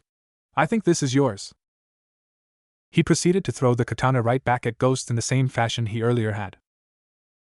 Halting his hand signs, he intercepted the blade with his claw, preventing the tip of the katana from piercing his chest. He was about to counter when he already saw Ryodora charging in, feet first. You stab me, I stab you. It's as simple as that. Ryodora roared as he rammed his feet against the handle of the katana, forcefully slamming it through the hunter's chest. Ghost silently gasped, not expecting the unorthodox attack. He fell to the ground with a thud. A large pool of blood slowly started seeping onto the ground, the sand absorbing a portion of it. Michiru screamed his name in distraught as she ran over, her hands shaking and her eyes locked on the unmoving body of Ghost. Kakashi watched the entire scene unfold and instantly turned his attention to the white-haired Sannin, who popped up the moment the hunter went down. We have to finish the job. Jiraiya's face was grim, and his eyes were narrowed. We end this before anyone else gets hurt. With those words uttered, Kakashi and Jiraiya dashed forward, with Ryodora doing the same. They clashed in the middle, with the unknown striking first, giving Kakashi an uppercut followed by a kick. He quickly crossed his hands in front of his face, wincing in pain as the wound in his chest protested. Jiraiya slammed into him with a Rasengan, but his foe firmly held his ground. A red sphere, not completely unlike that of a Jiraiya's Rasengan, got blasted from his hand and hit the Sannin in the chest, tumbling backwards. Doton Shinjuzanshu no Jutsu. Kakashi came bursting from the ground, a kunai aimed for the throat of Ryodora. He merely grabbed the incoming wrist and retaliated by slamming his sharpened claw inside the chest of the Kopinin. But instead of blood flowing freely, the body turned blue. What the? The body became distorted and suddenly electrocuted the unknown, who shouted out in pain. Kakashi wasn't done, however, and came charging in with his trademark jutsu. Chidori. He swung his hand forward, intent on piercing the man's body. Ryodora twitched in pain but was otherwise still okay. He dodged the attack and created another red sphere, blasting it into Kakashi, who puffed into a cloud of smoke. Jiraiya now came swinging in, but this time the man had opted for a grander approach. Holding his hand above him, he rammed the humongous Rasengan into the unknown, who didn't have time to dodge and got brought to his knees, trying to push the massive attack back. With an inhuman roar, the red-robed man started pushing back against Jiraiya's attack. As all this was happening, Michiru was crouched next to Ghost, hovering over him as she fearfully looked if he was still alive. His clawed hand had reverted back the moment he lost consciousness. A figure came running up and she noticed her immediately as Sakura, closely followed by other Konoha shinobi. Checking for a pulse, she sighed in immense relief when she found it. The blonde started to take in the damage done by the pierced blade. Let me help you, Sakura said as she crouched down opposite from her. We need to remove the blade first, Michiru said as she grabbed the handle. The moment I do, you need to stop the bleeding, alright? Sakura nodded. I'm trained by Tsunade of the Sannin. I know a thing or two about medical ninjutsu. Are you Ra-? Jay just pulled the fucking thing out already. Ghost muttered as his eyes slowly opened, once more showing the bright blue color. Ghost. You need to stay still. You've lost a lot of blood. Just do it already. Ghost groaned as a sharp pain shot through his body. Michiru nodded, and looked at Sakura, whose hands were glowing bright green. With a small grunt she pulled the blade out, blood oozing out of the wound. The brown-haired hunter significantly paled and grit his teeth as the pain increased. Sakura started applying her jutsu, and slowly the bleeding stopped and the wound grew smaller. After a couple of moments more, she stopped. "All right, bandage the wound and remain still. It's very important." "How about you stay quiet? I can't even hear myself think," Orodoki growled as he watched Mitsuru bandage him. "Good job with taking care of Sia." Mitsuru nodded and smiled at him. "You scared me. I thought Ryodora had killed you." "He's gotta try a lot harder than that," he replied with a smirk. He saw that Mitsuru was done and tried to stand up. "Baka! You need to stay down," Sakura said as she pushed him back down. "What I need is for you to stop touching me and let me finish my job." "Kakashi and Jiraiya are already doing that. The guy's finished," Sasuke said as he stepped beside Sakura. "You could be a lot nicer, you know. She just saved your life." Ino joined in. 7 years had certainly matured the girl, at least physically. Her hair was roughly the same, but she wore a purple outfit with bandages strapped around her lower legs and arms. Ghost could easily imagine her being the cause for many heartbreaks within Konoha. "Would have lived just fine." "No, you wouldn't. You'd be dead," Sakura butted in. Before he could respond, Mitsuru butted in. "Take it easy, Ghost. Do it for me, alright?" "Fine." He grunted and watched as Kakashi and Jiraiya's impeccable teamwork was pushing the already weakened unknown to its limit.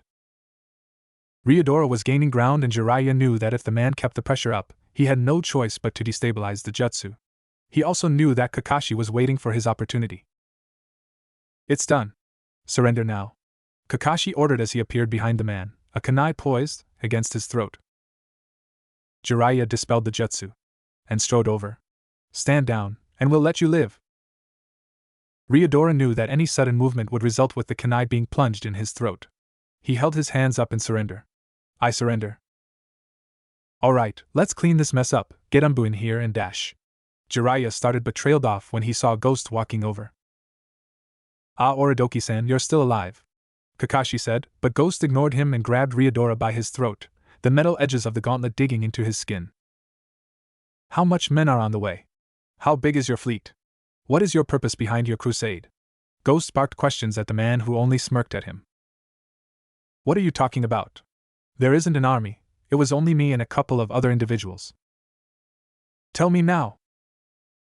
"I honestly haven't gotten the slightest of clues," Ryodora mocked and chuckled. Ghost sneered, and before anyone could stop him, he reached for a kunai and rammed it in the side of the man's head. "There's your fucking clue." Chaos erupted. Kakashi and the other nearby shinobi got into an offensive stance. "You've gone too far now. He surrendered." Ghost merely sneered at him as well. "You don't even know what kind of man he was. I did you tree huggers a favor." Tsunade dropped to the ground, followed by the Mizukage. "You scared my civilians and sent them into a frenzy, and you injured my shinobi along with severe damage to various buildings here in the village. I was willing to let it slide because it seemed you did it to protect this village. But then you decide to murder an unarmed prisoner? Umbu. Take this man and his partner to interrogation." Umbu dropped all around Ghost and Mitsuru. Ghost merely smirked at her before turning to Mitsuru. "Mitsuru," he appeared next to her.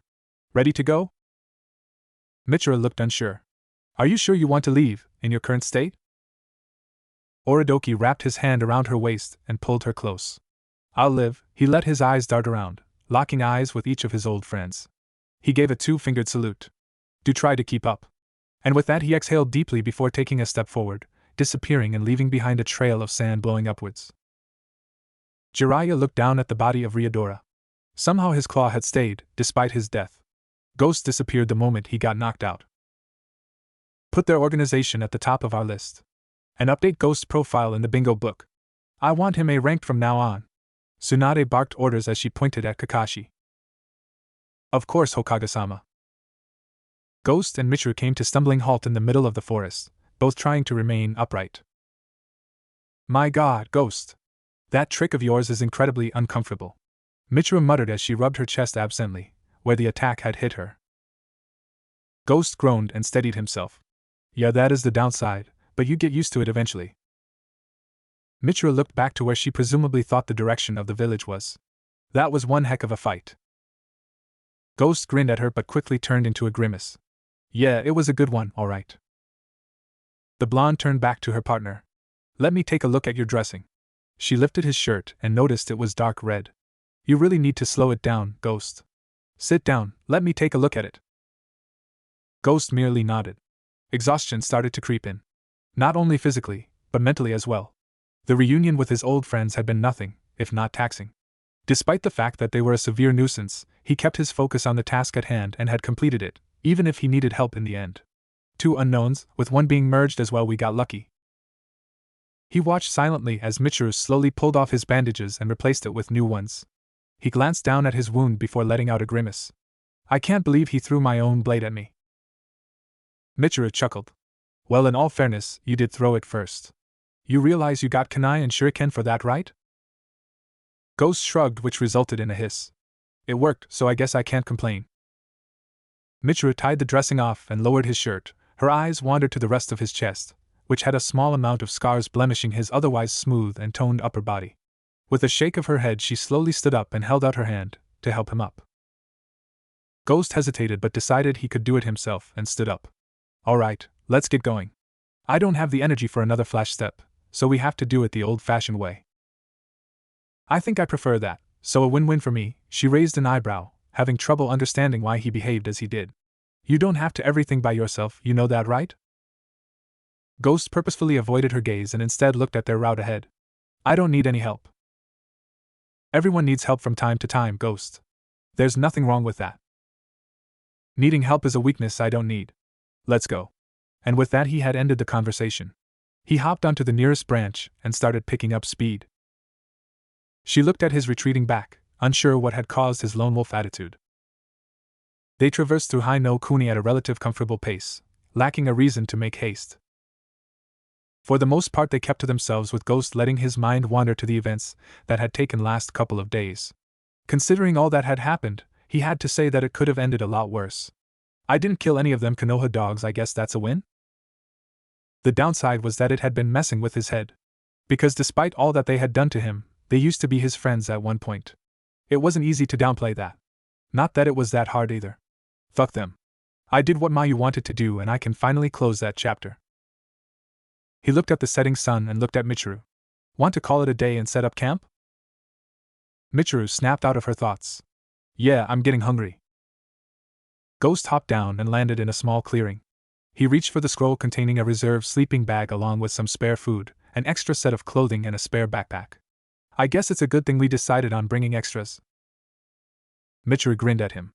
Well, I kind of expected we would be leaving Konoha with them snapping their teeth at us. Ghost nodded. I never really thought to bring our backpacks with us into the arena. But then again, that could have raised some serious questions. Michiru started preparing some food while Ghost scouted around, making sure they weren't followed. She had to admit that she was happy with her first fight against an Yunown. Sure, Sia had been weakened beforehand, but she hadn't been dead weight. I honestly didn't expect Konoha to listen to me. I thought they would jump after Ghost. She heard footsteps approaching and saw Ghost approaching, still wearing his ragged outfit. How about you, eat some food and change into some new clothes? Ghost looked down at his outfit and chuckled. Yeah, I should definitely clean up. Let me do that first, keep the food hot, okay? He then tore off his damaged outfit and threw it on a pile on the ground. Michiru focused her attention on the food and gave her teammates some privacy. Michiru! Wake up! Ghost hissed as he shook her. Huh? What's going on? She sleepily mumbled, rubbing her eyes trying to wake up. Hunternin are closing in and fast. Ghost said, causing the blonde to instantly snap awake. How long until they get here? She whispered, stuffing everything into her backpack. Give or take a minute. I had set up flares on the outer perimeter. But they'll be alerted as well. Michiru understood what he meant. Flares worked both ways. Neither of them were sensory types, so they had to use what the means available to them. We're probably screwed either way, but let's hide and hope for the best. Ghost quickly led her to a bush that had a fallen tree trunk beside it. Shortly after they had concealed themselves, a small group of 3 Hunternin landed in the clearing. Ghost glanced at Michiru, whom in return looked anxiously at her teammate as well. You can stand up now. We know you're hiding behind the tree trunk. A monotone voice spoke. Crap, Ghost muttered and stood up. He looked at the Hunternin and walked over, Michiru close behind. You're wanted by Konoha for crimes committed. We are ordered to apprehend and take you back to the village. Do you comply? Ghost rubbed his face in frustration. Are we seriously going to do this? We just saved your fucking village. Another hunter Neen stepped forward, this time a female. You mutilated one of our own. Be happy we even take this approach in the first place. Ghost rolled his shoulder, to see if his wound would hold together if it came to a fight. The stabbing pain was the answer to his question. They're still alive, aren't they? They should have stayed out. Please decline our offer so I can tear you apart, she growled. She must be an Inuzuka, she's too emotional. He turned his focus to the hunter Neen whom had spoken first. How did you know we were behind the tree? The man held out his hand and a lone bug flew out from underneath sleeve. Someone from the Aburaim clan. How convenient for you. Ghost drawled before slipping his hand into his pouch. I take it you're refusing our offer? Obviously. Your other friends can come out now. Can't we come to an agreement? Michiru interrupted as she stepped between Ghost and the group. 3 more hunter Neen dropped from the trees. Last warning.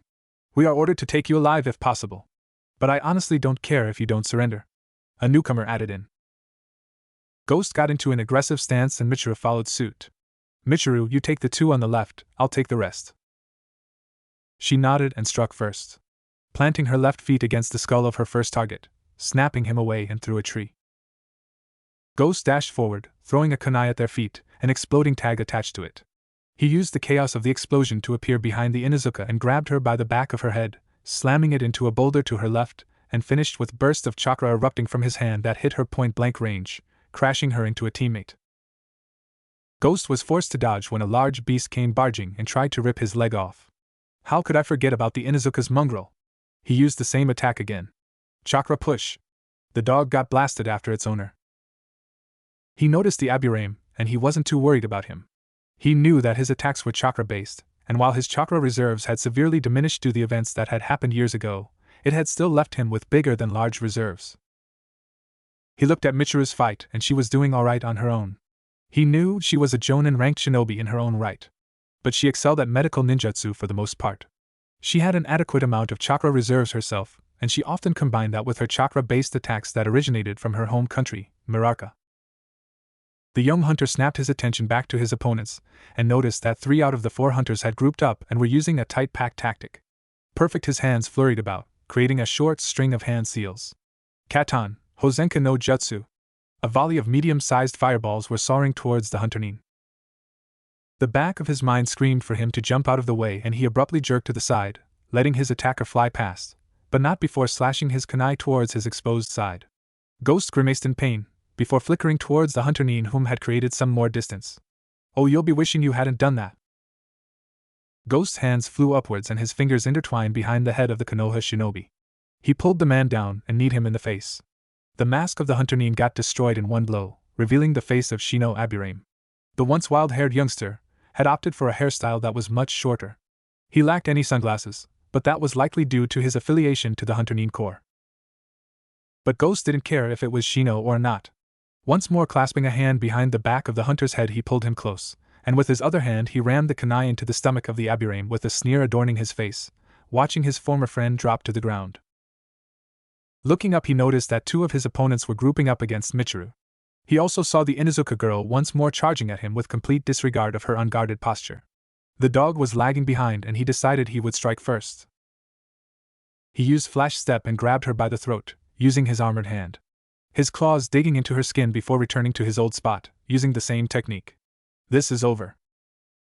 He gave a sharp whistle, causing all the shinobi in the clearing to give him their full attention.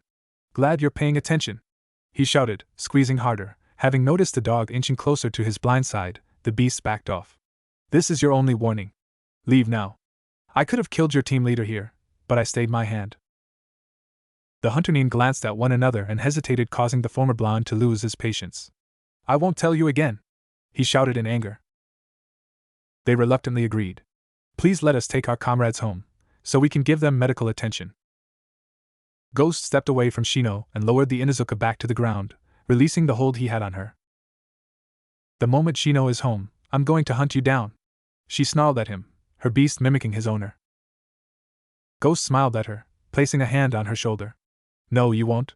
He then slammed his feet into her lower leg, snapping the bone inside. The Inuzuka howled as she fell to the ground. Her beast instantly charged him, and he slammed the dog into the ground. The remaining hunter Nin remained passive and obliged to Ghost's request. We'll remember this, Oridoki Ghost. Ghost turned his smile into a smirk. You're pathetic, he turned to Michiru and beckoned. Let's go. They won't bother us anymore. Michiru walked over and looked down at the woman twitching in pain on the ground. I'd listen to my teammate if I were you. Ghost nodded at her and dashed away, with Michiru following in his footsteps. Michiru turned to Ghost. Was that really necessary? Of course it was. You were being surrounded by 4 of them. The alternative was me killing them both and then turning my focus on your opponents. Still, you were ruthless. She softly spoke. We are shinobi, it's our job to be ruthless. Ghost harshly answered. I'm not a shinobi. I'm a centurion. She corrected. Centurions are protectors of all innocents. She recited from an old book she had been given by Rome. Wake up. There aren't any centurions left. You and a couple of other hunters are the only ones remaining. Maraka is gone, he sighed and looked away, softening slightly. Look, this isn't your homeland. This is an entirely different world and you need to adjust to it. Michiru looked away. You shinobi need to show more compassion. Most of us do, they only forget what they are supposed to be.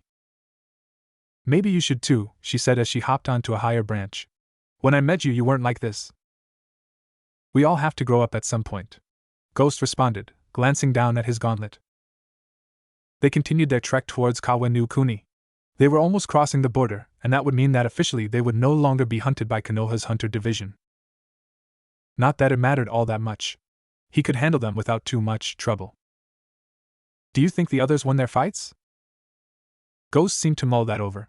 It all depends. We fought 2 of them. I don't think they did that with all the other villages.